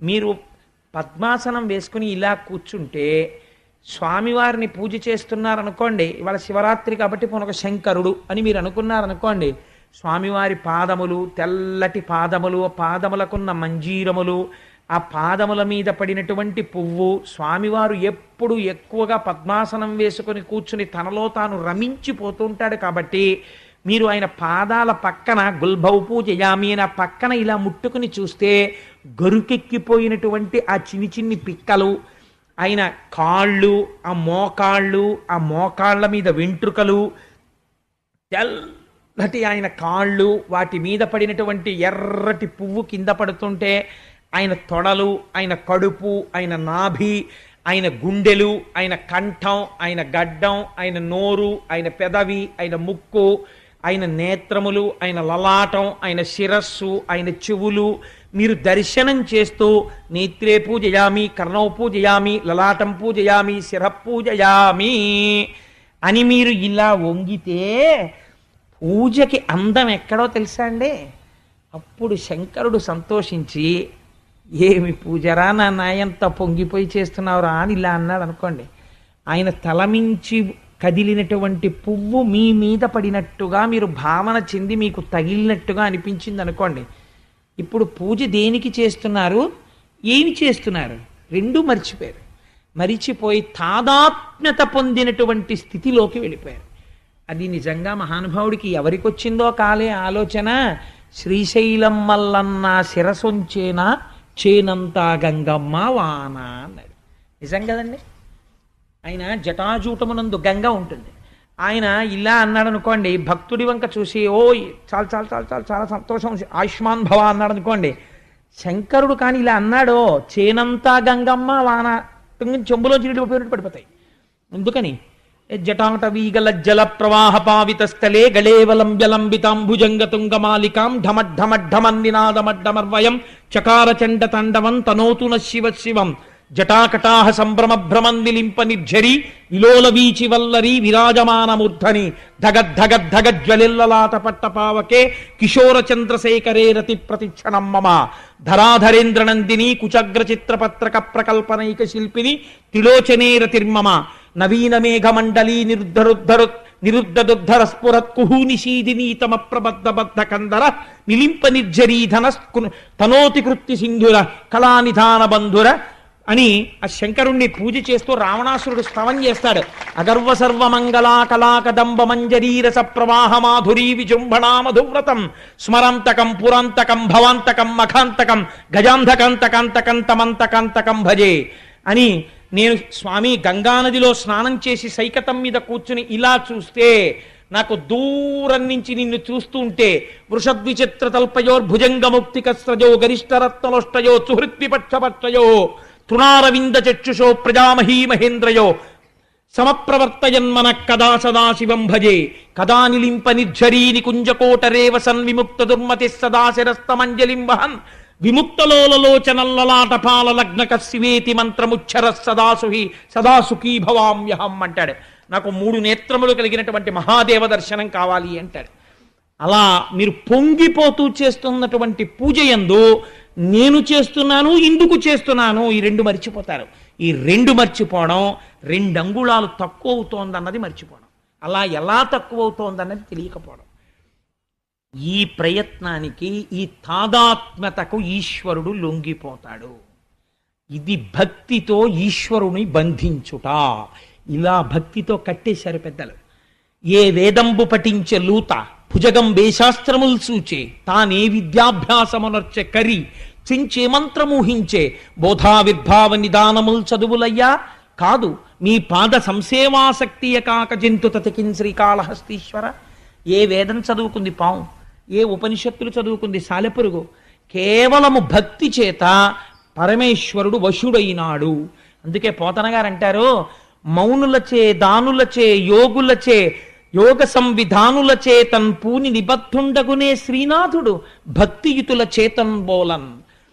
మౌనంగా ఉన్న వాళ్ళ చేత, జ్ఞానము కలిగినటువంటి వాళ్ళ చేత, ధ్యానము చేసే వాళ్ళ చేత, దానం చేసే వాళ్ళకి కూడా భగవంతుడు ఇలా లొంగుతాడని చెప్పగలమా? చెప్పలేము. కానీ ఆయన దేనికి లొంగిపోతాడు అంటే కేవలము పరమభక్తితో ఆయన వెంటపడి మీరు ఏ అనుబంధం పెట్టుకోండి. కామోత్కంఠత కోపికల్ భయమునన్ కంసుండు వైరక్రియా సామాగ్రిం శిశుపాల ముఖ్య నృపతుల్ సంబంధులై వృష్ణులున్ ప్రేమన్ మీరలు భక్తి మేము ఇది చక్రం గంటి మిట్లైన వృద్ధామధ్యాన గరిష్ఠులైన హరిచందన్వత్సుధత్రీశ్వర.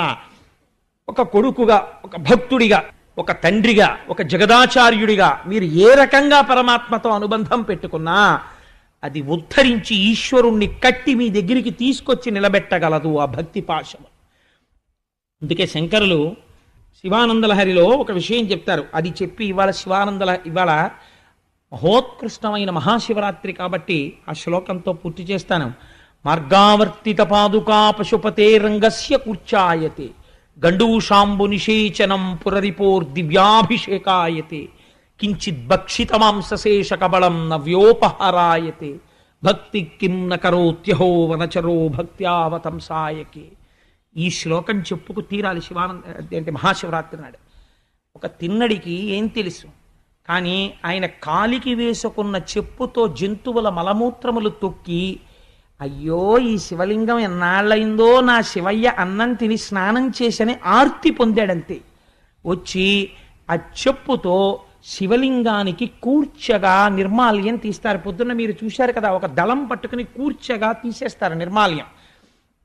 ఆ నిర్మాల్యాన్ని తీస్తున్నానని కాలి చెప్పుతో తీశాడు. అయినా సరే ఉన్న అజ్ఞానం మాట ఎలా ఉన్నా భక్తికి శంకరుడు పొంగిపోయాడు. కించిత్ భక్షిత మాంసశేష కబళం నవ్యోపహారాయతే. కొద్దిగా తను తిని తెచ్చాడు, ఎంగిలి మాంసం ముక్క ఉమ్మితో ఉన్నది అక్కడ పెట్టాడు. ఆ భక్తికి లొంగిపోయి ఈశ్వరుడు ఆ మాంసం ముక్క తినేశాడు.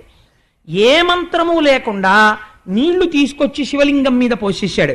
పోసేస్తే అది అభిషేకం కింద మారిపోయింది. భక్తికి శంకర నువ్వెంత లొంగిపోయావు. దూర్జటి కాళహస్తీశ్వర శతకంలో ఇది చెప్తే అది చెప్పకుండా నేను ఉండలేను.